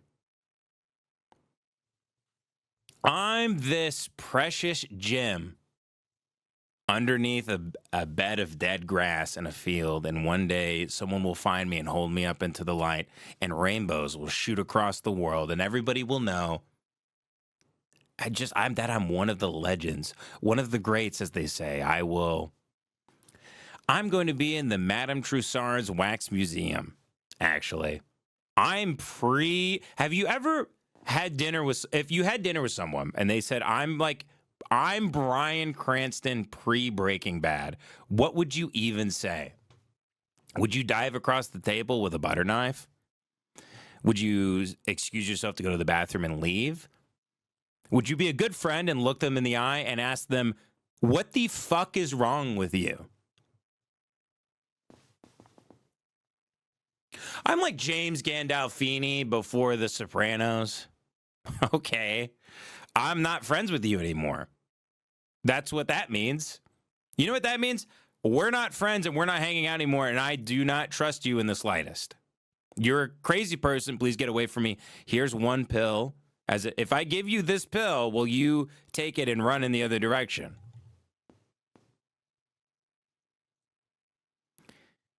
Moving on. 44-45. Now, this is interesting to me because he's talking about the other guys. Arnold Palmer alert! Arnold Palmer alert! Who wants some Arnie Palmies? Here we go. Things that they worked on. Yeah, mine too. I'm very proud of it. And that was like filming that was like, which is a very funny movie. 2 of the funnest days of my whole life. It was incredible. And a lot of laughing, crazy amount of laughter. And so much didn't make the cut. What did I'm a prairie retard. I'm just a retard from the prairie, Jack. What did I mispronounce? When I was going to reference Madame Tussauds Wax Museum, I was like, fuck, I don't know if I got that right. Okay, you know what? I'm going to educate myself. Hold on. Madame Tussauds. Is it Troussard or it's Trousseau? Sorry, I've driven by the sign very drunk many a time. No, it is Madame Tussauds? Tussauds? But it's also Madame Trousseau. Who's Trousseau?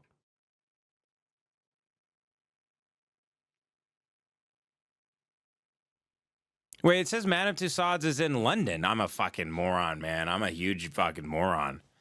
People should be, guys should be throwing tomatoes at your screen right now. There's a Madame Tussauds Wax Museum in Los Angeles, but there's also a major tourist attraction in London since the Victorian era. Madame Tussauds displays the waxworks. So how do you pronounce Madame? And who's Madame Trousseau? I'm never gonna make it as a streamer if I can't pronounce Madame Tussauds.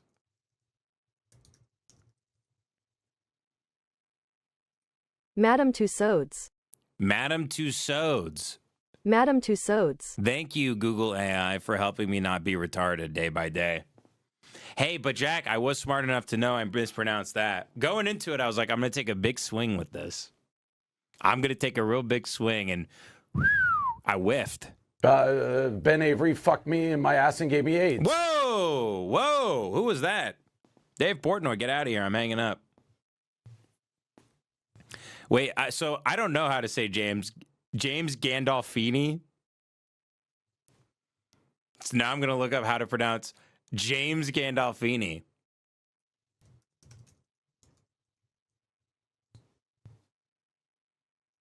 James Gandolfini. Gandolfini. Again, guys, I'm the prairie retard. I'm the retard from the prairie. I'm just an old boy that should be playing a fiddle in a field, but I find myself in Hollywood, California, and I got my sights set on the enemy. I got my eyes set on the elite. I don't know how to pronounce their names, but I am going to be attacking them day and night until their evil forces are decimated, destroyed, depleted, until their demonic pillars are no more. I'm just a weary traveler. I ain't from around here. I don't know how to pronounce it, Italian names. And when I go over to my Jewish neighbor's house, I have to I usually apologize because I say y'all, and they think I'm a huge retard.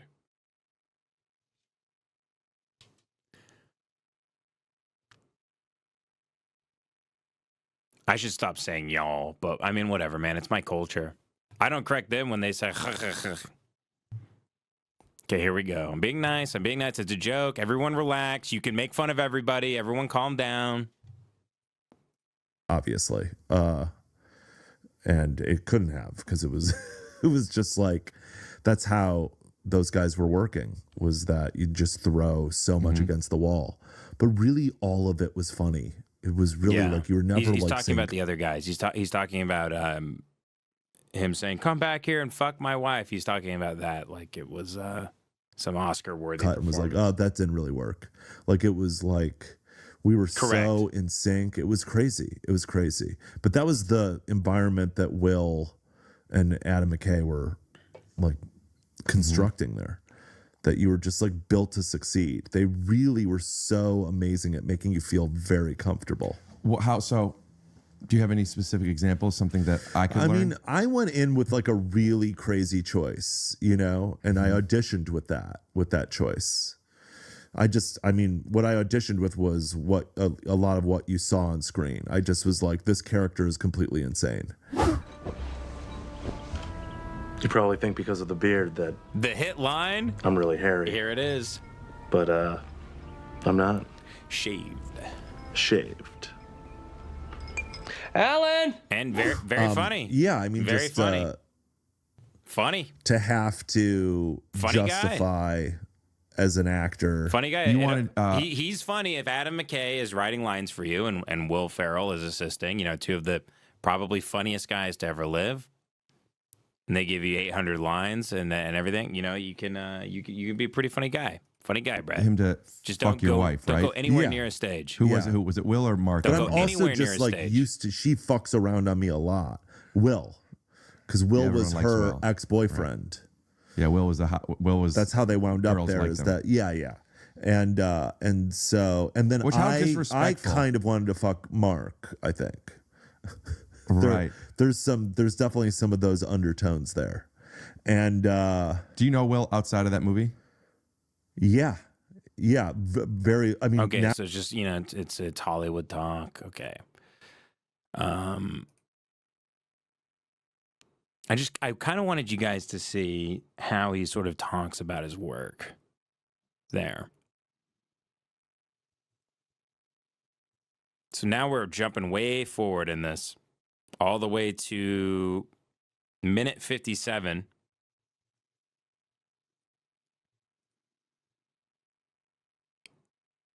Right here. And we're going to learn just how seriously he takes his craft. Basically is sort of begging Sean Clifford, who plays my wife, the character, to not leave me. And I knew after I did that monologue, when I did it, I knew that, like, wow, I just really... He's talking about a monologue he did in Fleabag, just to catch you guys up on contact. He said this is a big moment in his career. He had a monologue in the show Fleabag, whatever that is. No idea what it is.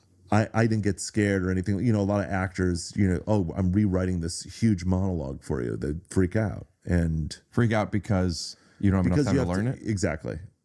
And again, this is him showing his ego here. Watch this. I was proud of myself mostly for not freaking out. Why and do you for think you did so facing well? the challenge? Because I'm a professional. You're That's fair. And Is that why? I take my not to get too pretentious, but I guess I am going to. I mean, I take my craft seriously. I have a craft of how I do things, and that's what it's there for. Is for moment, partially there for is for moments. It just the picture speaks. I take just my look at him. not to get Look at him. Look at him, and not to get pretentious or anything. No, go ahead. Go ahead, you disgusting hog. Go ahead, you hog with HIV. Go ahead. Not to get pretentious or anything. Hold on, my pills fell out of my pocket. Hold on, let me get a couple of these, break these off. Too pretentious, but I guess I am going to. I mean, I take my craft seriously. I have a craft of how I do things, and that's what it's there for. Is for moment, partially there for is for moments like that. Yeah. And you got to roll with that. You take it very seriously, Brett. I can tell. I think like laying down to some fear is a complete self-sabotaging act. Well, you have to, like you said earlier, and I connected with that. You said you have to earn your place there. Yeah. You're. It's not you as a human being and who you are that doesn't get scared. It's you having the experience that you've had and being a professional that lets you not be scared anymore. Yeah, because I'm a pro. But yeah, like you're good at this now. I'm proud of lots of things that I've done that like haven't gotten accolades too. Like the film I did with my ex-wife, Lemon, and these 3 Adult Swim specials I did with Jason Wolner, these Brett Gelman dinner specials. Okay, now everybody, this is a big thing I want you to pay attention to. Because now I don't have confirmation of this. I do not have confirmation. This is me connecting the pieces here.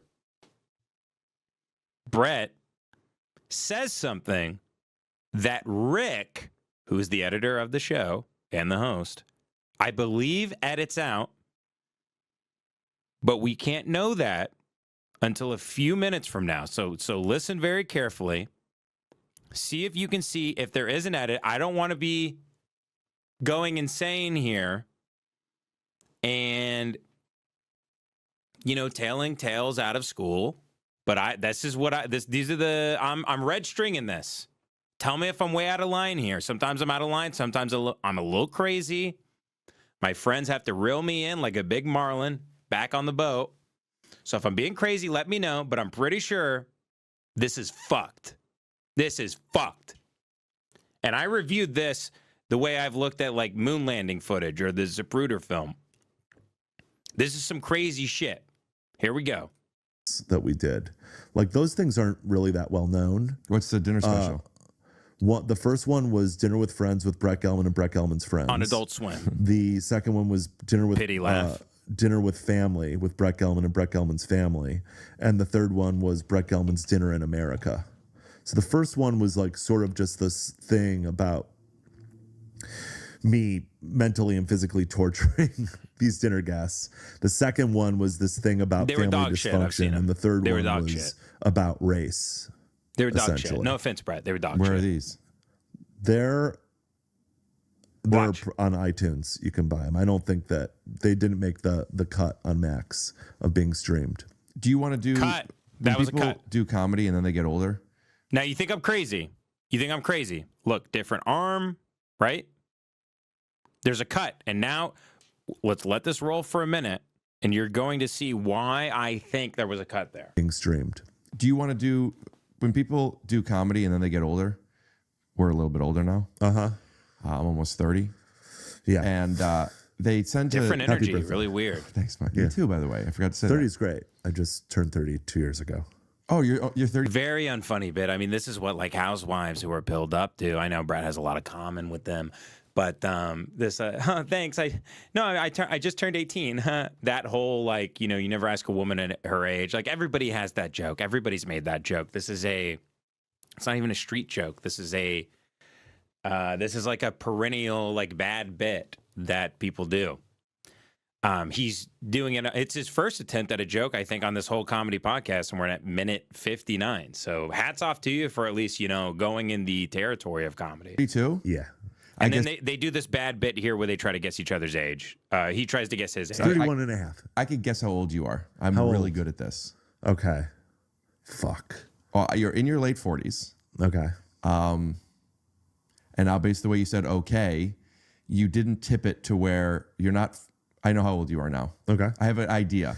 I would. Boring. By the way you said okay, maybe zoom in a little bit. But you're probably, boring. If you were 49, you would have said yes because you're still in your 40s. Now we have to hold on. We got to make it through this bad bit. Hold on. We're going to make it through this bad bit, and I'm going to show you why I think that was an edit. The way you said okay to late, so it's either you either turn 49 this year or next year. You're close to 49.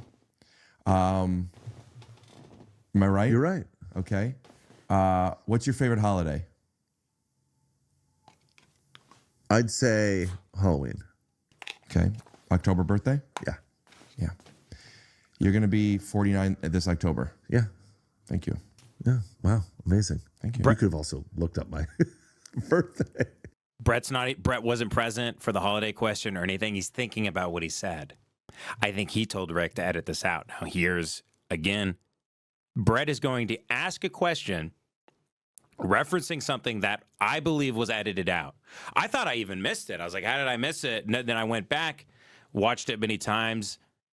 Here we go. I could have. Do you think I should bring up the sketch group so you have a frame of reference? No. No. No. No.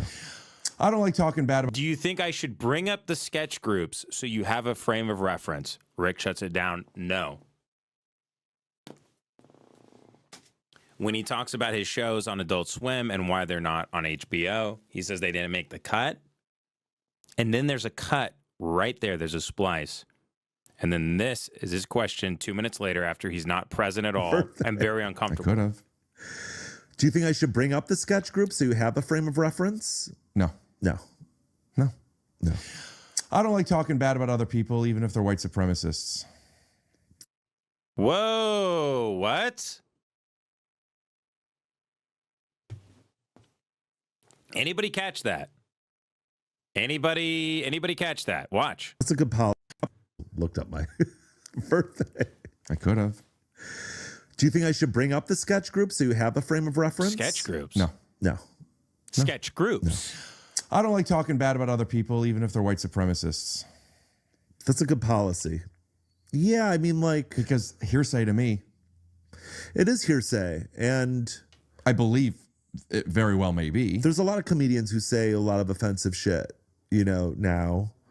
But I don't think they should be canceled, I don't believe in... I believe change the fucking channel. Do you think the Black Lady sketch show should have some white ladies in it? Okay, so then they go into this uncomfortable bit we're about to get into, but he's talking about MDE, obviously. He might be referencing the thing that lives in his head, which is LP. So he's either, because he said sketch groups. He goes, do you want me to talk about the sketch groups so you have a frame of reference? Rick says no. Obviously from there, with everything not going over to HBO with his Adult Swim stuff, and who knows what he blames his stuff on Adult Swim getting canceled over. I know he was sort of... he had some weird moral thing back then. I didn't keep track of the timeline of it specifically, but I remember him calling them white supremacists and everything. And then he goes into, but then to say sketch groups, and then to Rick says, I don't even care. I don't want to talk bad about people, even if they are white supremacists. So Brett must have said something that was edited out about how there are white supremacist sketch groups and new comedians who are white supremacists who attack him. And this is the reason why his show got off Adult Swim and problems he's been having on the internet and everything else. This is the only thing I can think of. And I don't want to make the same mistake Brett does, which is, be a weird narcissist and everything like that. So I don't want to jump to conclusions here, but I mean, he was talking about, if you give me a couple guesses, I'm going to get one of them. White supremacist sketch groups. And who knows how he even understands me, Devin, and Jason, what we do and everything else. This confirms to me he got us kicked off. I have nothing but there's no doubt in my mind. There's not a damn doubt in my mind when I saw that. And I wasn't going looking for myself in this interview at all. I was just sort of disgusted by his big belly and his bug glasses and his overall disgusting, psychotic demeanor.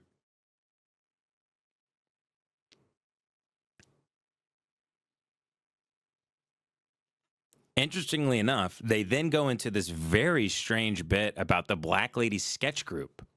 So we're going to roll into that from, look at Brett's gaze there. He's very, whoever he's thinking about in his head, he's very mad. No. Thank you. You could have also looked up my birthday. I could have.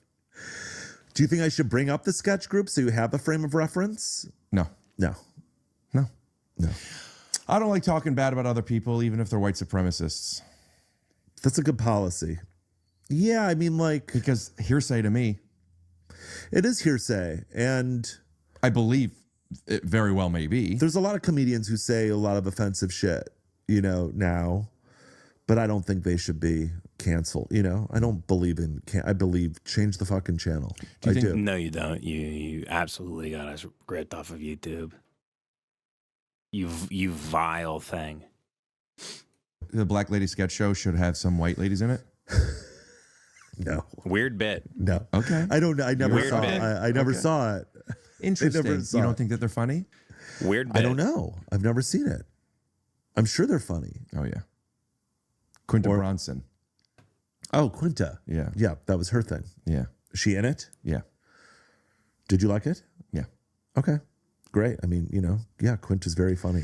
I think it could have used some white women, but I get it. I get it. I do. Well, you should write Quinta. Should be able to hear everything. She would. Yeah, you should be able to. It's not on anymore, but maybe if she wants to bring it back, she would. I've talked to her about that. it. You have? She said, there's a Why anytime I talk about him, something starts going on? I feel like they are like fucking with me. A lot of really funny white women out there, but it's just they're not good enough. Uh-huh. No. Weird bit. It's just really not weird bit. Good enough. Yeah. No, I've never seen it. Weird bit. Yeah, it's good. Yeah, I'm sure. Sketch is tough to be good, and when it's good, it's like, wow, good for you guys. Usually if sketch succeeds, it's good. Mm-hmm. So that's not hard to believe, and I'm glad that the Black Lady sketch show did so well. It did well, right? Clip it. Oh yeah, I think it did 2 seasons. Yeah, so it's great. It's got to have done okay. Yeah, totally. Yeah, and now she's doing very well. Yes, with Abbott Elementary. Also a good show. This is most of the interview, by the way. And watch Rick here. Watch the way he leans back. He couldn't give. He goes, "Oh man, I got to do 30 more." All right, watch him. Watch. So it's got to have done. Okay. Leans back. Yeah, totally. Yeah. He's like, "Yeah, this is just going to be industry talk. Well. Who gives a shit?" With Abbott Elementary. Also a good show. Yeah, Tyler James Williams, love that guy. Do you have anything that you like? How you wanted to get on Stranger Things that right now you're like, I want to get on this. Yeah, I think it'd be amazing to be like on season. If there's a season 4 of The White Lotus, that'd be great. That'd be really cool. Yeah, I mean, I would totally do like a guest star on Last of Us. That'd be amazing. But this is what I was getting at before about as people get a little bit older, they're not like, you're not saying comedies.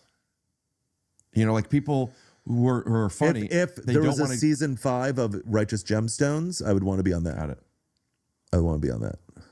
But it ended. It did. Yeah.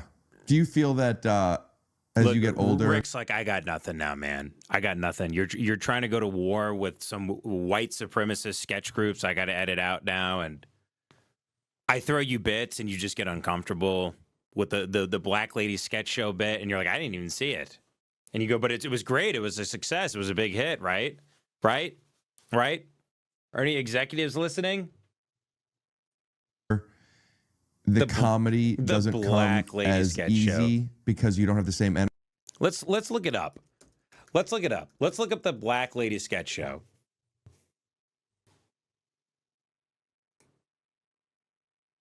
Whoopsie daisy. Will will HBO kick me off if I play shit they have on here? They might actually. I'm not going to do that. It's not worth it. It's not worth it. God bless you, ladies. God bless you. Don't know if I can play that or not. So then let's go to 104. Why comedy is in a weird place. So Brett is still on this, like, he's real. You guys think I'm fixated on this stuff? No, no, no. No, I don't come anywhere close to where the Neurotica host Brett Gelman is. Here we go. Or I no longer feel it's worth expelling that type of energy for that type of thing. I have the same amount of energy. I really can truly say this. I have an insane amount of energy. And no, I just think as far as being cast in comedies, I think there's less good comedy being made on TV and film right now than there was 10 years ago. Why? You blame the IP boom? Everything's remakes and I don't know what I blame. I do. I mean, I do think that there's a lot of fear associated with comedy. And I think comedy is in this weird place that people were like sort of afraid of what to say. And so that was inhibiting some comedians. Brett, weren't you championing people getting kicked off of networks and everything? That's what I remember, Brett. That's what I remember. That was inhibiting some comedians. And then I think some bad comedians or comedians who have lost their way have used that as an excuse to just like be offensive, and like they care more about being offensive. Yeah, because everyone's a shock. Brett, you haven't made a single joke on this comedy podcast. We're an hour 5 in. The only joke you made was, "Yeah, I turned 32 next month." Ha ha ha! Because I'm old. Fuck you, fatty. Fuck you, you big fat weirdo. You're a fat fucking weirdo, Brett. You're a fat weirdo, and you're not funny. And I know you're not funny because you don't even make jokes. I can't critique your bits. You don't have any. You don't do anything. You fat weirdo. You go on a comedy podcast, you don't make any jokes, and you talk about how you're a comedian? The fuck is wrong with you? Brett, you're the joke. You're the joke. You fat weirdo. And so then, then all the other guys on the, Opie and Anthony and all these other things are just guys being offensive. These aren't incredibly quick, witty, intelligent, hilarious people who did what I consider like the gold standard of broadcasting. All that stuff, the O&A stuff. The really, really good shit. That's just guys wanting to be offensive. And sure, Brett, there is some of that. There are a lot of hacks out there that just, they just want to like say the N-word or whatever and just say some weird fucked up thing. There's not really a bit there. And that disgusts me too. But Brett, that's not what all of it is. That's not what all of it is, Brett. Some bad comedians or comedians who have lost their way have used that as an excuse to just like be offensive, and like they care more about being offensive than being funny. When are you? At least they are being offensive in the pursuit of funny. You're not even in the pursuit of funny, Brett. I don't know where you are. You're parked under an overpass somewhere. You took an off ramp. You're not even driving anymore, and then critiquing everybody. Get back on the road, bitch. Get back in with the flow of traffic. Throw your hat in the ring. Stop being an insecure little weirdo who cancels dates and doesn't do comedy anymore. You fucking fat weirdo. You fat weirdo. Offended. You disgust When me. am I offended? Yeah. And let me, I want to say outside. What does it mean to be offended now? I don't know if I'm easily offended. right? Right. And then So, here I got if kicked you off ask YouTube anybody- for like People 120 upset me days. about what they say and piss me off. Not what I'm asking. But like offend. That's called being offended. God, he can't follow any thought. He can't respond to anything anyone even says. Upset me about what they say and piss me off. He's not 32. He's 49.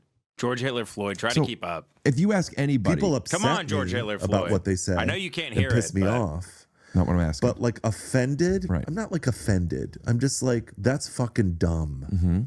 I see it as stupid, you know? So who gets offended? I don't mean a people. I mean a person.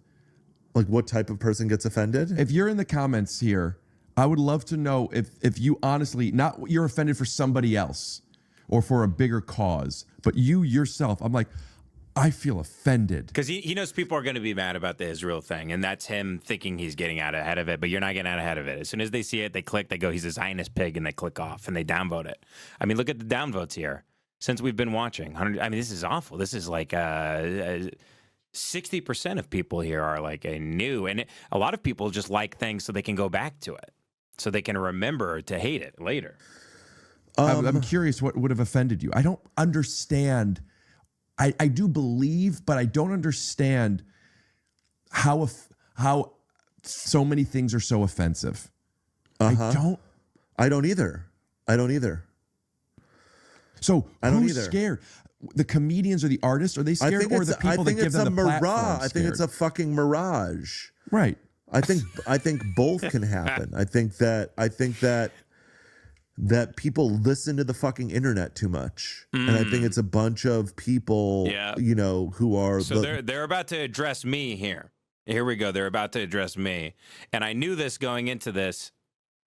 Here we go. Those offended people that are coming at people are most. You guys are supporting a genocide.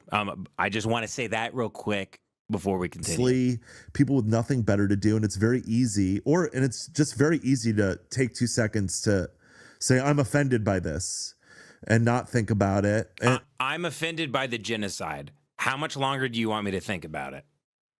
How much longer should I think about it, Brett? And that includes not thinking about, maybe I shouldn't say anything and maybe I should just move on and watch something I like because I don't like this. So it brings us back to the very beginning of this episode. Yeah. Where you say most people won't tell you if you hurt their feelings, but they will yell it. I would much rather people tell me that I hurt their feelings. Same. Much rather. I fucking hate. Shut up. Oh, God. Okay, hold on.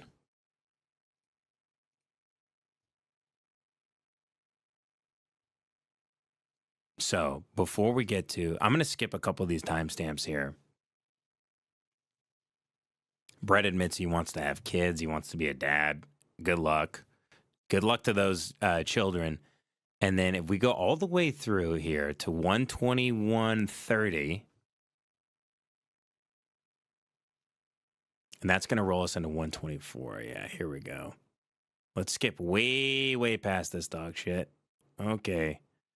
I'm flying over this shit right now. But I will I'll pay be you. Embarrassed. If he comes on in a Superman costume, I will pay you. Okay. Dude, this was fun. Yeah. Neurotica on wherever you could get them, as well as YouTube. Yeah. You might not see it in your algorithm yet until he starts getting some guests on there. Yeah. Get Will Ferrell. Mm-hmm. Get Will Ferrell. I know. He keeps telling him throughout the interview that Rick acknowledges, he goes, no one's listening to your podcast because you don't have guests. You need guests. I mean, that would be amazing. Mm-hmm. Have you on. Yeah, when your numbers go up. Right. When you get your numbers up. Of course. No. That goes without saying. If you ever want me on, it would be a pleasure. Yeah. I would also be happy to introduce you. I'm sure you know more people than me, but in the podcast world, please get some podcast people on there because you're so funny and nobody not will on this show, you're not funny, but you are very funny. see your podcast until they discover it. Yeah. Like if Millie Bobby Brown, am I saying it right? Millie Bobby Brown, yeah. If she started a podcast. Is that what she looks like now? I thought she was a kid. And she was a guest on a podcast. People would watch it. If the other people who everyone recognizes. I thought she was a bald child. I don't know if people would. It doesn't translate unless you're a big star. mean, I feel like they're big stars, though. I'm talking about if you're like Paul Rudd, then they'll see it. Right. If you're the guy, one of the guys from Rick's being a good friend here. He's like, just interview celebrities from shows. Come on, Brett, stop fucking around. Stop fucking around with your wife. What are you doing? Knock this shit off. Rick's actually being, that's why I think Rick's a good guy. He's giving good advice to him on air, telling him, hey, I've seen the views. You get, there's 5 people and they're all commenting about Lemon Party. Stranger Things. Mm-hmm. It's a different world over there. I don't want to get into analyzing the fame level of my castmates. I feel like they're all, though. This interview's a train wreck. This is really embarrassing. It's really embarrassing. Nope. You don't think so? Nope. A couple of them asked to come on this podcast. I said, "Which one is this?" Which ones? Yeah, which ones? Is that the skinny white one now? Is that the one who I think is gay now, or is it the one that has the good hair that's mean? Okay. No. Yeah. Okay. Hold on. We're skipping ahead here. So he gives him some advice there, and he kind of does that throughout the show. He's like, "No one's watching your show." No, and Rick's not doing his like, "Oh, I'm autistic. I don't know what I'm saying," type of thing. He's legitimately like, "Dude, you need help. You need serious help." Skipping forward here to, yes, here it is. So here they're going to acknowledge the hatred that I guess I am projecting, and people in the comments are projecting, and the world at large is projecting. Here we go, 124. And I'll tell you why, because that's a different level of fame. Because and I'll tell you why, because young women love her. Not that so many people don't, right? But that would bring in a huge young woman audience. He's thinking about eating the dog.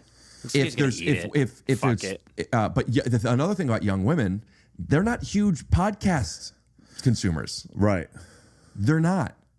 Right. Young women aren't? No. Interesting. No. I mean, my podcast is probably 30% women who are between 22 and 35, like hot, really hot.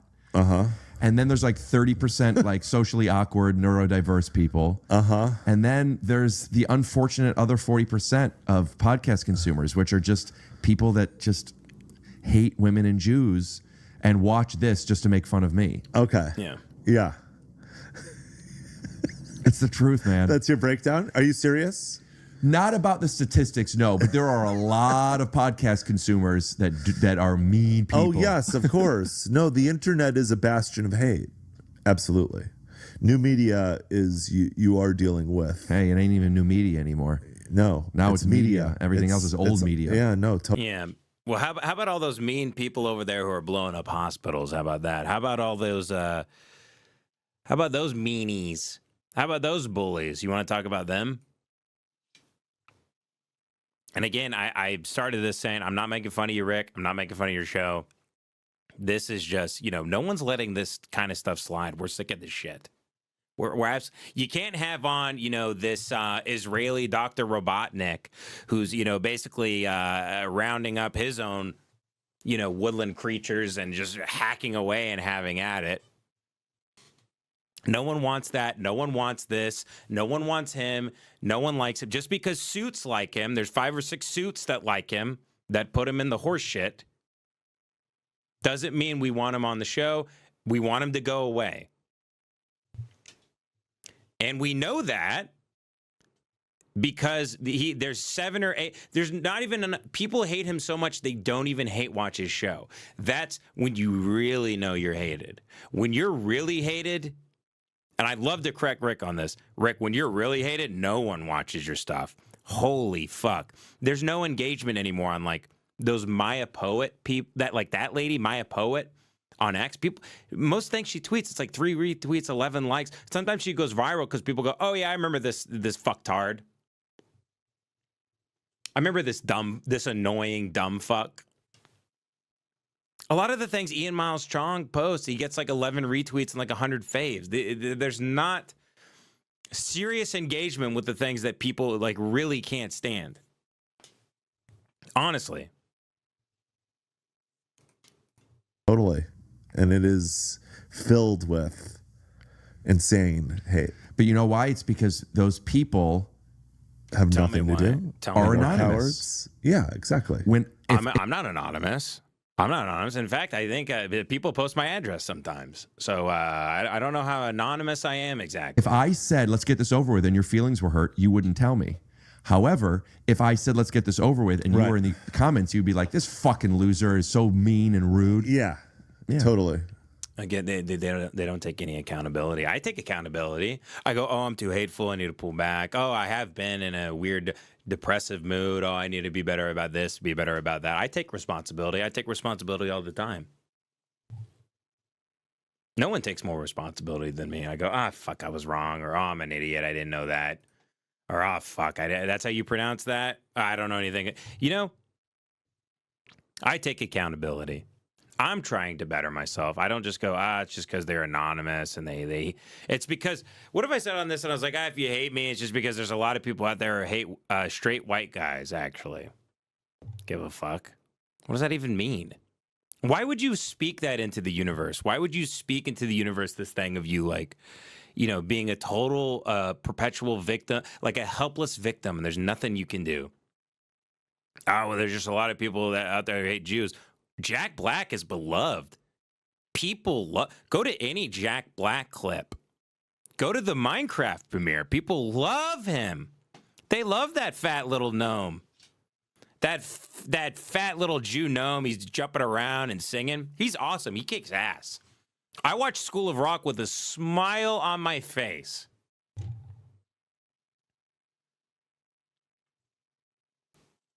I rock Tenacious D albums. I rock that shit.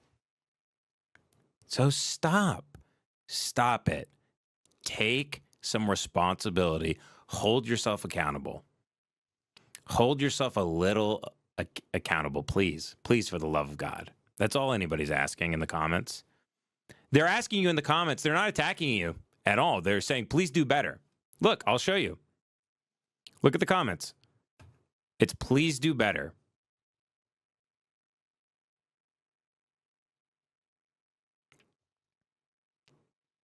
Not the Zionist. Remember this guy at the top? Wait, why am I not seeing the where are the top ones? I wonder if some are. Yeah. Damn dude, never commented on this pod before. This is just an anonymous guy who hates women and Jews, though, right? Damn dude, I've never actually commented on this pod before, and I've been listening for years at least. Saw you at Cobb's. What are you doing? Seeing this guy on makes me sad. That's just a guy who hates women and Jews. Don't listen to him. Don't listen to him. Anyone who doesn't stand with Israel, they're the ones who actually hate women. Yes, actually. I think that the anonymous need to be alienated and need to not be listened to. Well, do you remember? Because I think that they're actually a very vocal minority. I agree. Oh, so Brett does reveal there. I didn't even realize that. He reveals we have to silence the vocal minority, he calls us.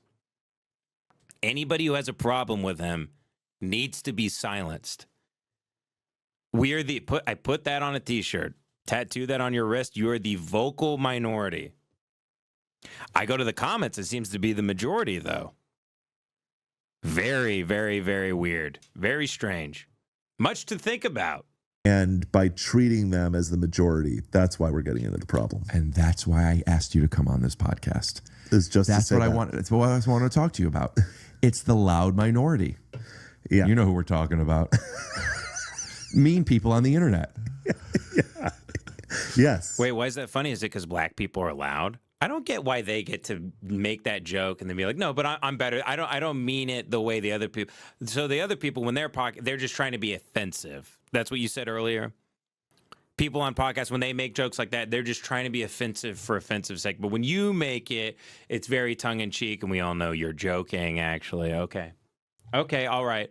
Well, I just need to know. You need to clarify before whether or not you're a better person than me. Actually, so you're allowed to make the same jokes.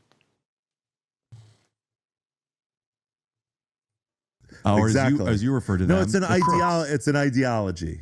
It's an ideology. Yeah. In all seriousness. Disgusting. That's why it's important that we don't just look at ourselves as entertainers, but people who condition people to accept who they are, so they don't have to project hate onto people that are different than them. So this is another thing comics do, man, where they act like they're like service dogs or something, that if it wasn't for them, people couldn't make it through the day, they couldn't become better people. They're also they're holding up this mirror to your psyche and making you a better person. It's like comedy's like therapy and blah, blah, blah. Harris Whittle said it best. Shut the fuck up. What did he say? He said, he was like, motherfuckers just want to laugh. It's a great tweet from Harris Whittles. Rest in peace. Motherfuckers just want to laugh. Criticize. Okay. You want, do it in an intelligent way, but like, how would you criticize? You're fat and you're gross. There, I'm using all of my neurons in my brain. I'm using my big brain, Brett. You're fat and you're gross. Shut up. How are you doing it? Me or this podcast that we've done today in an intelligent way. So there we go. And then they do that bit. And then let's go to, I think I have one more timestamp here. I think I put Brett auditioning here, 1:28:30. I think he kind of reveals, oh yeah. This is him auditioning.